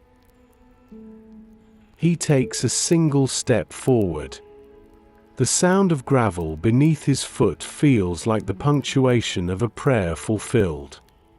Then another step. And another. Each one light, deliberate, confident, not in himself, but in the one who steadies the ground beneath him. As he climbs, the air grows cooler, the scent of rain and pine sharper. He glances back once more at the other paths, shimmering softly under the stars. He feels no regret. For he knows that peace is not found in choosing perfectly, it is found in walking faithfully. He whispers into the quiet, "Wherever you lead, Lord, there is home." The wind carries his words upward, threading them through the branches and into the still sky. Somewhere far above, the clouds drift slowly apart, revealing a patch of clear night, a single star burning brighter than the rest. He stops and gazes at it for a moment, realizing that light has guided travelers for centuries, yet its glow has never changed. So too, the Word of God, constant, unmoving, reliable even when all else shifts. He smiles faintly and continues walking. The mist closes gently around him, softening the world into quiet tones of silver and blue. Each breath he takes feels like prayer, not spoken, but lived. He doesn't need to see far ahead, he only needs to know who walks before him. Soon, the road levels for a moment, and he rests his hand on the trunk of a tall cedar tree. Its bark is rough, alive, ancient. He feels its stillness, its rootedness. And in that touch, he feels what his heart has sought since the beginning, the deep, grounding peace of surrender. Not peace as the absence of difficulty, but peace as the presence of divine order. He whispers again, "You lead, I follow, and that is enough." Somewhere in the distance, a faint melody rises, the night wind moving through the cedars, playing a tune only the listening heart can hear. It sounds like worship. It sounds like rest. It sounds like home. And so, with renewed calm, the traveler steps deeper into the mist, each stride a note in the music of faith, each heartbeat echoing the same quiet truth. When the heart yields to peace, the path ahead will always be right. The mist thickens as the traveler climbs higher into the hills. It wraps around him like breath, cool and gentle, softening every sound. Each step feels deliberate, slower, steadier, quieter. He moves not in haste, but in harmony. The air here feels sacred, as though the earth itself exhales in rhythm with heaven. The path beneath his feet is narrow, strewn with smooth stones slick from dew. He knows that rushing here would be dangerous. One careless stride could send him tumbling. So he walks carefully, each motion guided by balance rather than speed. The steady cadence of his footsteps becomes prayer in motion, unhurried, mindful, alive. He thinks of how often he had once hurried through life, chasing answers, forcing outcomes, mistaking movement for progress. How many blessings had he outrun? How many divine whispers had he drowned in the noise of his own striving? Now, the stillness around him feels like a correction, not harsh, but kind. A lesson written in wind and stone. God does not rush what he loves. He pauses, drawing in the scent of pine and mountain rain.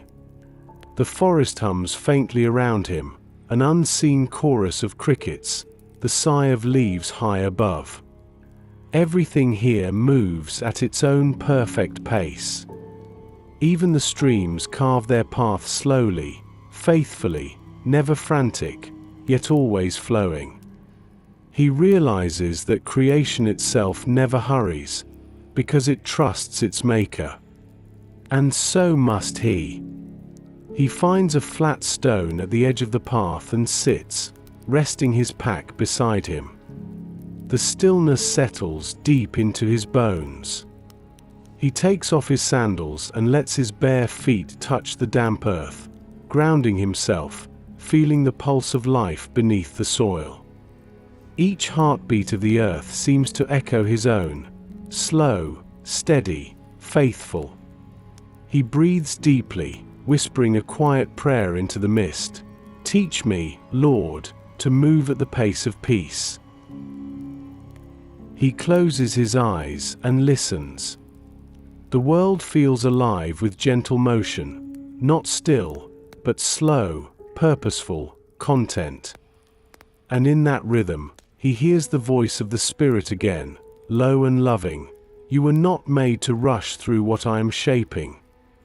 You were made to walk with me, step by step, grace by grace." The words move through him like a tide of light, washing away every trace of impatience still lingering in his heart. He opens his eyes slowly, smiling. "Then I will walk," he whispers. "Not run ahead, not linger behind, but walk with you." He puts his sandals back on and stands. The mist parts slightly, revealing a small stretch of road ahead, illuminated by soft shafts of morning sunlight breaking through the clouds. He walks toward it, feeling the warmth return to his face. The light does not flood the path, it simply graces it in places, enough for him to see where to step next. That, he realizes, is how God leads, not by showing every turn at once, but by giving enough light for the next faithful step. As he continues, the slope eases, and the path widens. He moves past clusters of lavender and wild rosemary, their fragrance released beneath his feet. The aroma fills the air like a prayer rising upward, soft and sweet. He stops for a moment to brush his hand across the blossoms, feeling their softness, their quiet generosity. Even the smallest flowers seem to bloom without hurry, content to open in their appointed time. He smiles. If the flowers can wait for their moment, surely he can too. The sun rises higher, burning away the mist. The forest gives way to open hills, and a wide view unfolds, valleys stretching far below, glistening rivers curling through the green, birds circling high above. He stands in awe. The journey has been long, but the view reminds him of the reward of patience, the beauty that only reveals itself to those who walk, not run.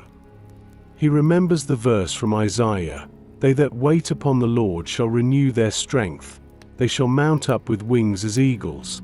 They shall run and not be weary. They shall walk and not faint." He repeats the last part softly, "They shall walk and not faint." He understands now that the true promise of God's direction is endurance, not speed, faithfulness, not arrival. He begins moving again, this time humming quietly, a melody of gratitude for the stillness, for the slowness, for the gentle mercy of time redeemed. Each step feels like worship, his body, his breath, his motion aligned with the rhythm of heaven. And as he walks, he notices something subtle. When he slows down, he begins to see. He sees the pattern of the stones, the dance of sunlight through leaves, the small miracles that hurry would have hidden. The slower he moves, the more sacred the world becomes. He pauses at a turn in the road where the path splits briefly around a boulder. Someone, perhaps a traveler long ago, has carved a single word into its surface: abide. He traces the letters with his fingers. The word feels like truth, firm, eternal, enough. He whispers it aloud, letting it linger in the air: abide. He smiles softly, placing his hand flat against the stone. "Yes," he says, "I will abide, in the pace you set, in the plan you choose, in the steps you ordain." The wind stirs gently through the grass, almost like a sigh of agreement. And so he continues, slow and steady, walking with grace rather than hurry, peace rather than striving. He knows now that the same God who directs his steps also directs his speed, that every delay, every pause, every quiet stretch of the road has purpose. Because to walk with God is not to race toward answers, but to rest in companionship. As the day ripens into warm light and endless blue, the traveler breathes deeply and smiles. His journey no longer feels like a climb, it feels like worship. Every step becomes prayer. Every pause becomes praise. And though he still has far to go, he feels no urgency to arrive, for in walking with the Lord, he realizes he is already home. The day drifts gently toward evening again. The sun leans low in the sky, brushing the hills in shades of copper and amber. The traveler walks more slowly now, not from fatigue, but from reverence, savoring every sound, every glimmer of light, every small mercy hidden in the fading day. His steps leave shallow prints in the damp earth, each one filled quickly by dust and breeze. They will fade by morning, but he smiles, because what matters most will not fade. Not the footprints themselves, but what they carry: gratitude. He pauses to look back along the path he has come.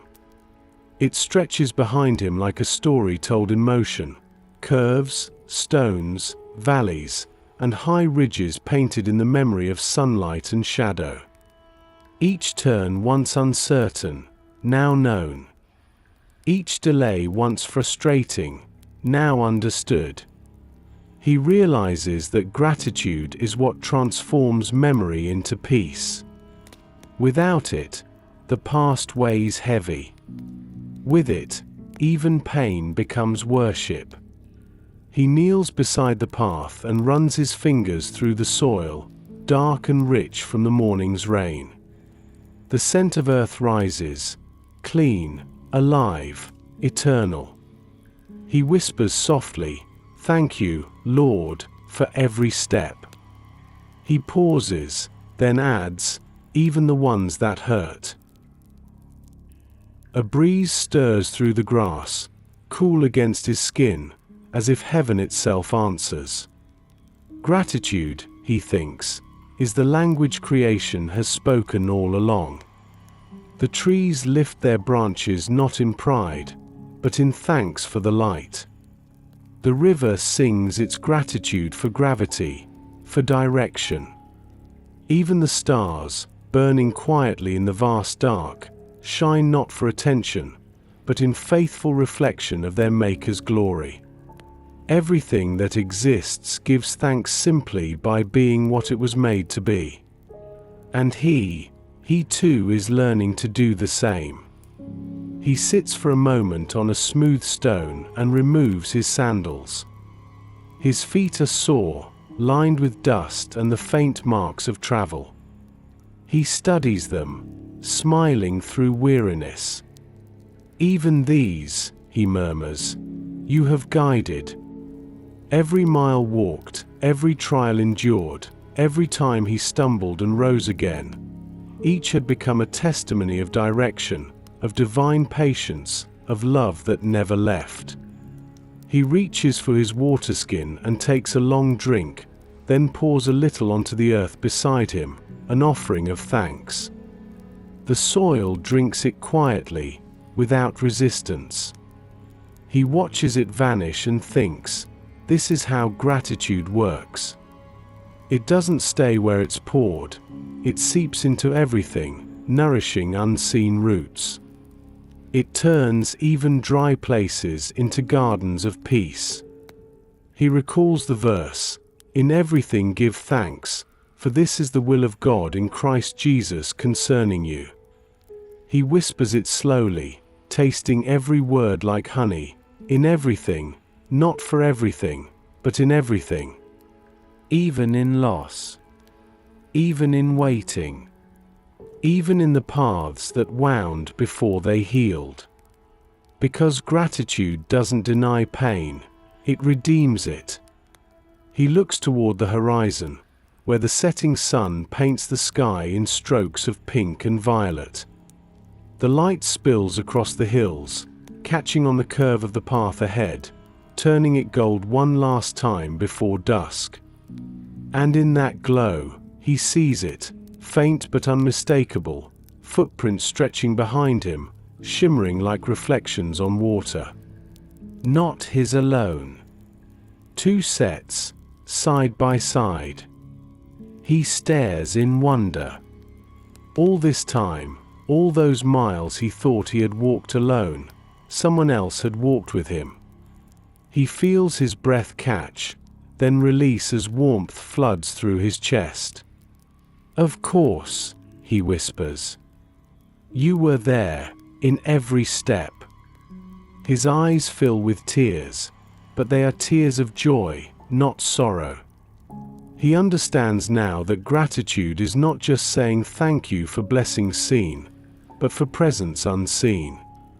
For every invisible mercy that held him when his faith wavered, for every unseen hand that steadied him when the ground gave way.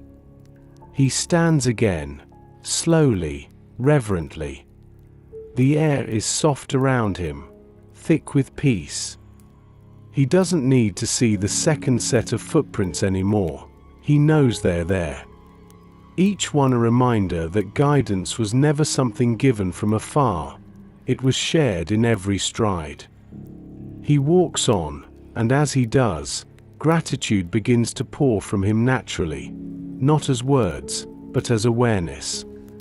He thanks the evening light for its warmth, the breeze for its gentleness, the stones for their strength beneath his feet. He thanks the road itself, for being both challenge and comfort.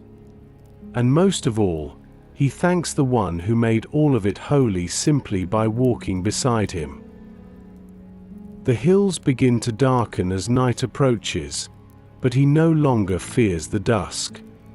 He knows now that even the night glows faintly with grace. And as he walks, each step seems to hum with quiet praise, the rhythm of gratitude itself. Step by step, thanks by thanks, grace upon grace. He realizes that this is what it means to be established by the Lord. Not that the path is without pain, but that every footprint tells a story of mercy. And when the heart learns to see that, even the hardest miles turn golden in memory. He looks to the sky one last time before night falls completely, and whispers into the wind, "Thank you for never letting go of my feet, even when I forgot who held them." The stars begin to appear, one by one, quietly blessing the road ahead. And somewhere in the space between heaven and earth, a divine voice seems to answer, soft as a sigh, "And thank you for trusting me enough to keep walking." The traveler smiles, tears glinting like starlight. He continues on, the trail now marked not by dust, but by devotion. For each step he takes is now both journey and thanksgiving, footprints of faith upon the soil of grace. The evening deepens into the quiet hush of night once more. The stars hang low, like lanterns suspended from heaven, their light gentle and patient upon the earth. The traveler continues his walk beneath their glow, the road curving softly through shadow and silver. The air feels sacred, touched by stillness, alive with memory.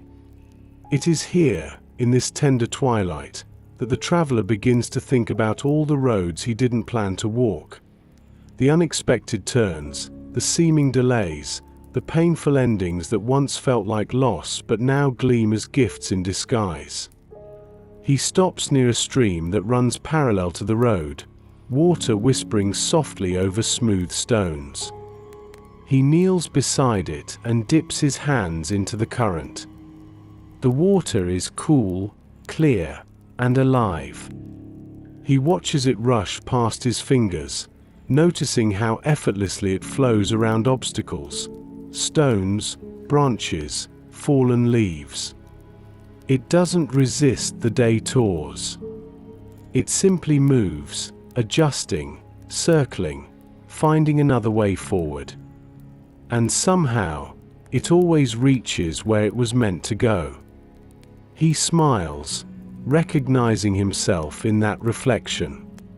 How many times had he resisted, fought against the bends and barriers of his life? How many times had he grieved the redirections, believing them to be ruin, when they were really redemption? He remembers the roads that once broke his heart, opportunities lost, friendships faded, seasons that ended before he felt ready. But standing here now, the weight of those moments has changed. They no longer ache, they glow. Every detour had carried hidden holiness. Every closed path had led him closer to God's will, not away from it. He leans closer to the stream, his reflection rippling with the water's flow. He whispers softly, "Thank you, Lord, for every no that protected me, for every closed door that rerouted me, for every broken plan that became your better one." The stream answers with its own soft hymn, a melody that sounds like mercy made audible. He closes his eyes and listens, letting it wash through him like forgiveness. A deep calm settles over his heart, the peace that comes only after understanding. He stands and follows the stream for a while, the moonlight shimmering across its surface. It twists and winds through the valley, crossing itself, splitting into rivulets before joining again. No part of its journey is straight, and yet none of it is wasted. Every turn is necessary to shape its song.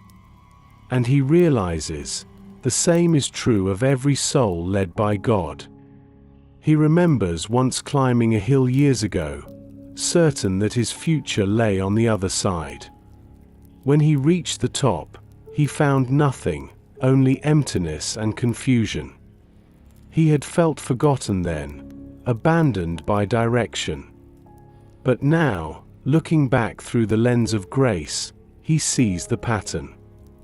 That disappointment became the beginning of something truer, richer, deeper.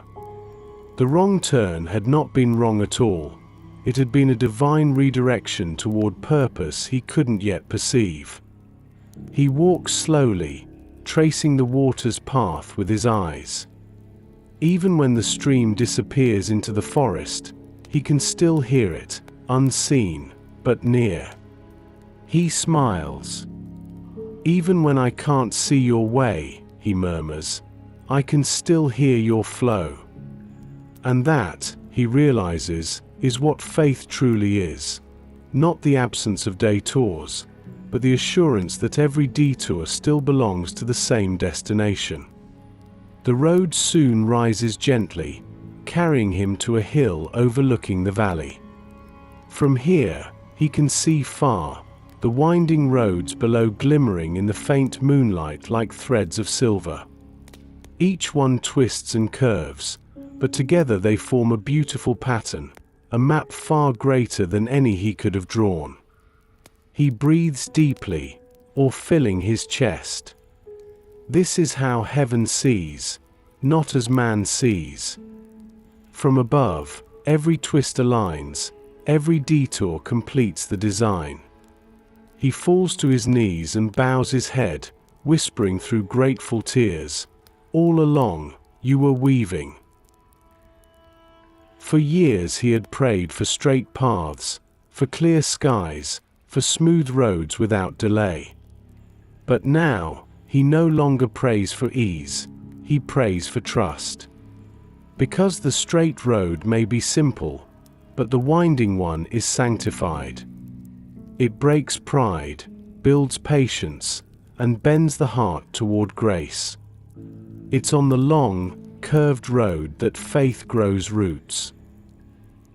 He looks to the stars again, each one a tiny flame of purpose shining across eternity.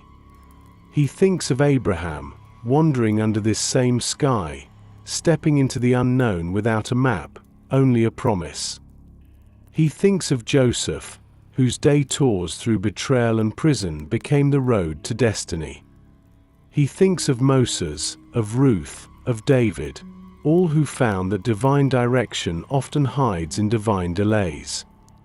And he smiles through tears, because now he walks among them, one more pilgrim learning the sacred rhythm of redirection.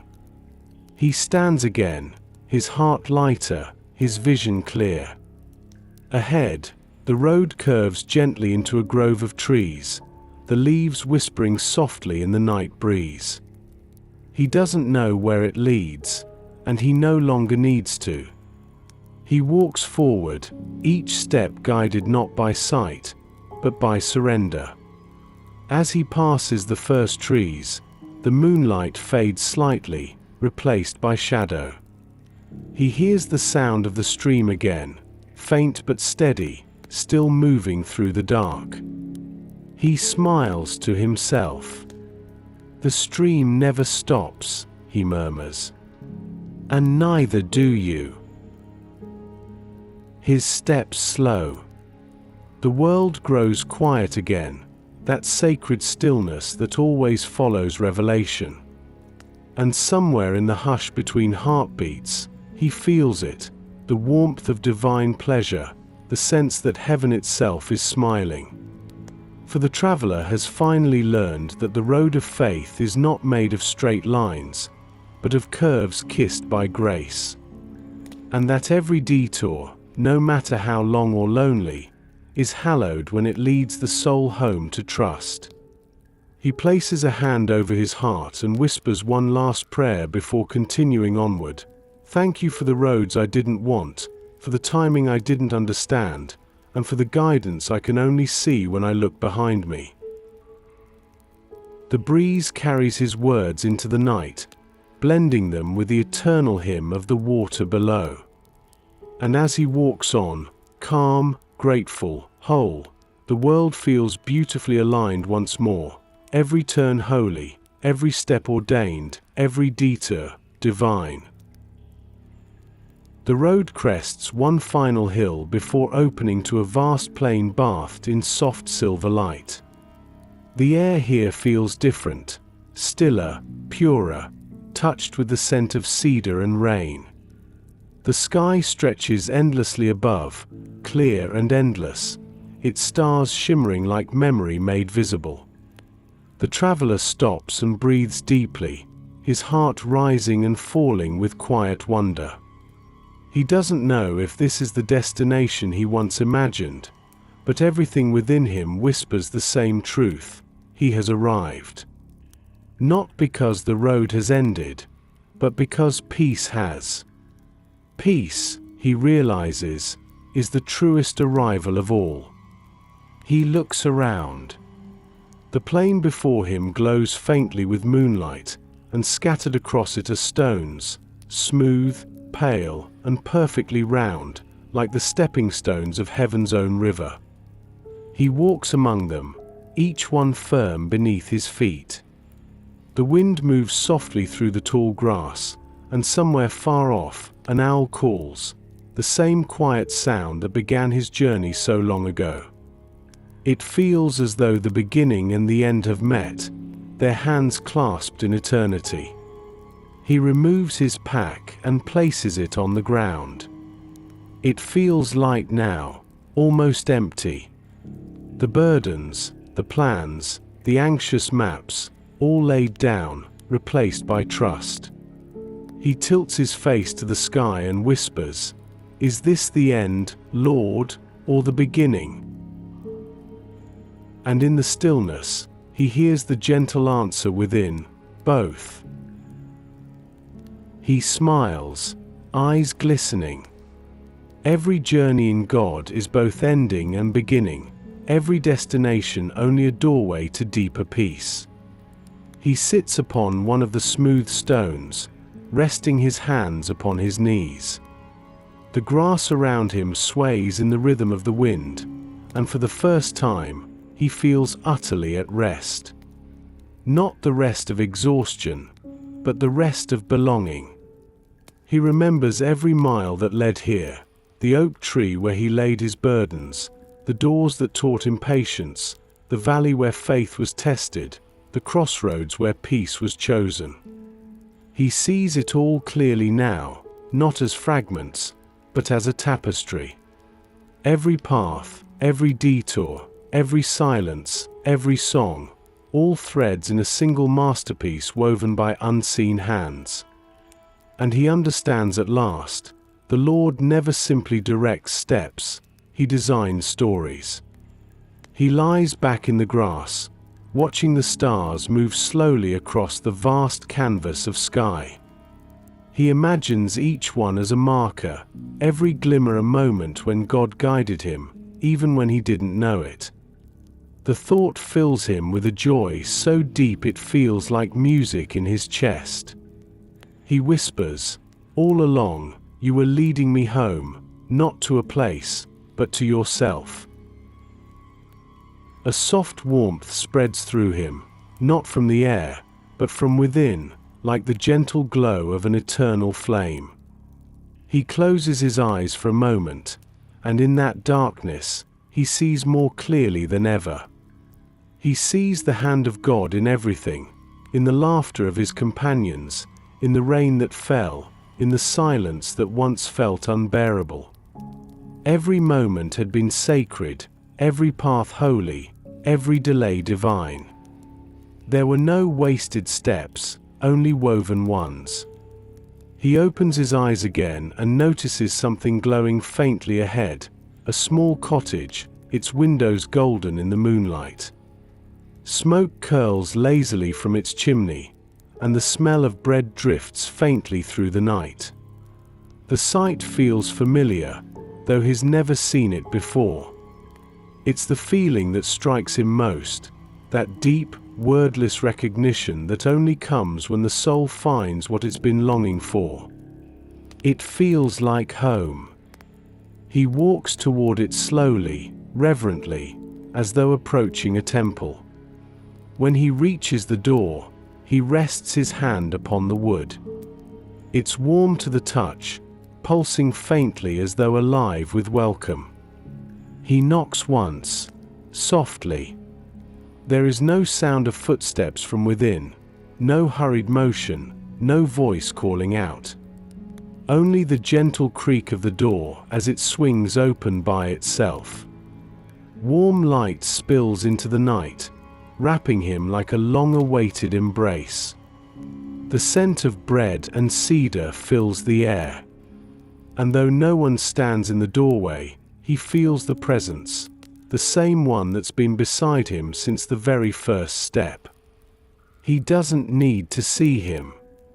He knows. Every soul knows the soundless, holy familiarity of home.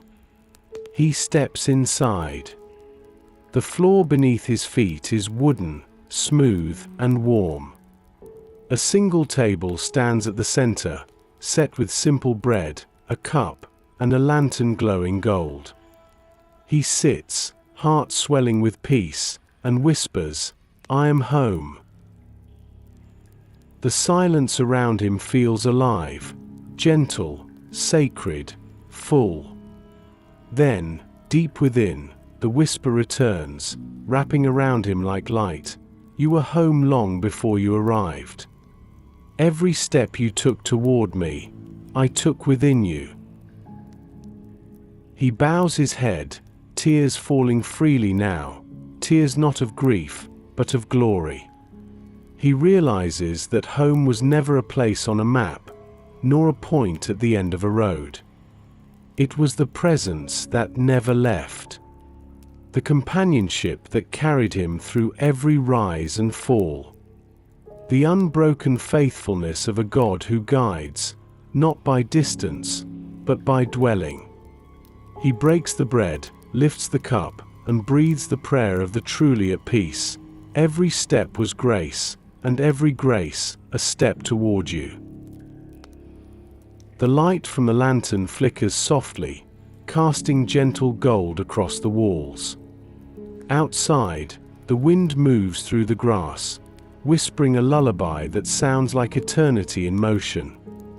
And in that quiet cottage, under heaven's gaze, the traveler finally rests, not because the road has ended, but because he no longer needs to search for where he belongs.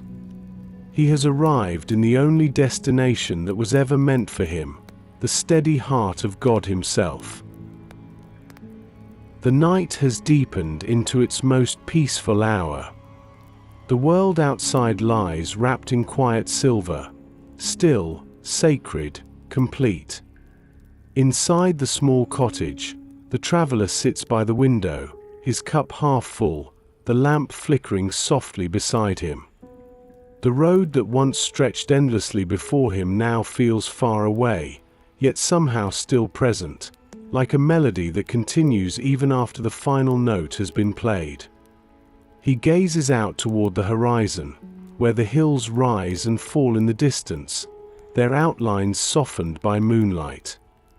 He can see faintly the trail he once walked, winding and twisting, disappearing into valleys, cresting over ridges, looping in ways he could never have planned. He smiles faintly, whispering to the stillness, "It was never straight, Lord, but it was always sure." The warmth of the lamp paints his hands in gold. He studies them, rough, worn, weathered by travel, but they no longer feel tired. They feel used well.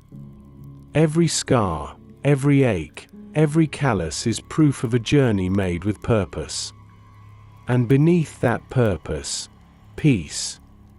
Deep, anchored peace.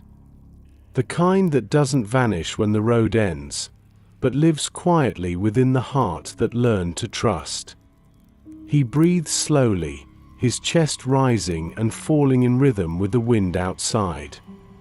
It is a holy rhythm, the same cadence that guided every step of his path. He closes his eyes for a moment, and the memories return like gentle waves upon the shore. The oak tree that taught him surrender, the doors that taught him patience, the rain that taught him faith, the companions who reminded him he was never alone, the whisper that taught him to listen, the stillness that taught him to stay. Each memory glows softly, like embers refusing to fade. He whispers, "Every part of the journey was prayer, even when I didn't know I was praying." A quiet peace fills the room, not silence, but the kind of stillness that hums with life. He realizes that endings in God's hands are never truly endings. They are benedictions. Blessings disguised as closure. Amen made visible. He rises from the chair and steps outside. The air is cool, fresh, touched with the scent of rain-soaked cedar. The grass beneath his feet is soft, and the world hums with the subtle pulse of creation at rest. He looks up at the sky, at the countless stars scattered across the dark like sparks of divine intention. Each one, steady in its appointed place. Not one out of order. Not one lost to the night. And he feels the same certainty settle into him. He, too, has been guided into his appointed place. He whispers into the night, "Lord, you have ordered my steps, even the ones I stumbled through." The words hang in the air, tender and true. He feels the presence draw close, unseen but near, like breath against his skin.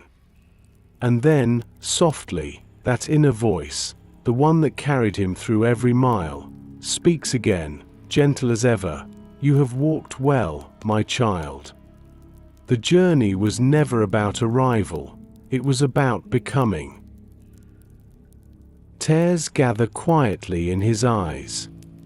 He closes them, allowing the truth to soak through every part of him. Yes. Becoming. Every trial had shaped him, every delay refined him, every redirection revealed who he was meant to be, and whose he was, all along. He whispers back, voice trembling, "And I am yours." The wind sighs through the tall grass, wrapping around him like an embrace. And in that sacred exchange between creator and creation, heaven and earth seem to meet. The stars brighten. The world softens. And the traveler stands still, fully known, fully loved, fully home. He looks once more at the long road winding away beneath the moonlight. It no longer looks daunting. It looks beautiful. Each curve, each stone, each shadow a part of the song God wrote with his footsteps. And though he may rest now, he knows, the road continues. It always does. Every ending in this life is only a pause in an eternal pilgrimage, one that will one day lead into the light of everlasting morning. He folds his hands together and whispers his final prayer. Thank you for the path behind me, for the grace that carried me, for the detours that healed me, and for the destination that was never a place, but you. Every mile, an offering. Every step, a psalm. Every breath, an amen. He lifts his face toward the heavens, the stars shining gently upon him, and breathes the final word of every soul that has found its peace. Amen. And in the hush that follows, the wind carries that Amen across the hills and valleys he once walked, echoing softly through every place his feet have touched, through every life his faith has brushed, until it becomes part of the eternal music of creation, the quiet, everlasting song of a God who directs the steps of all who trust him.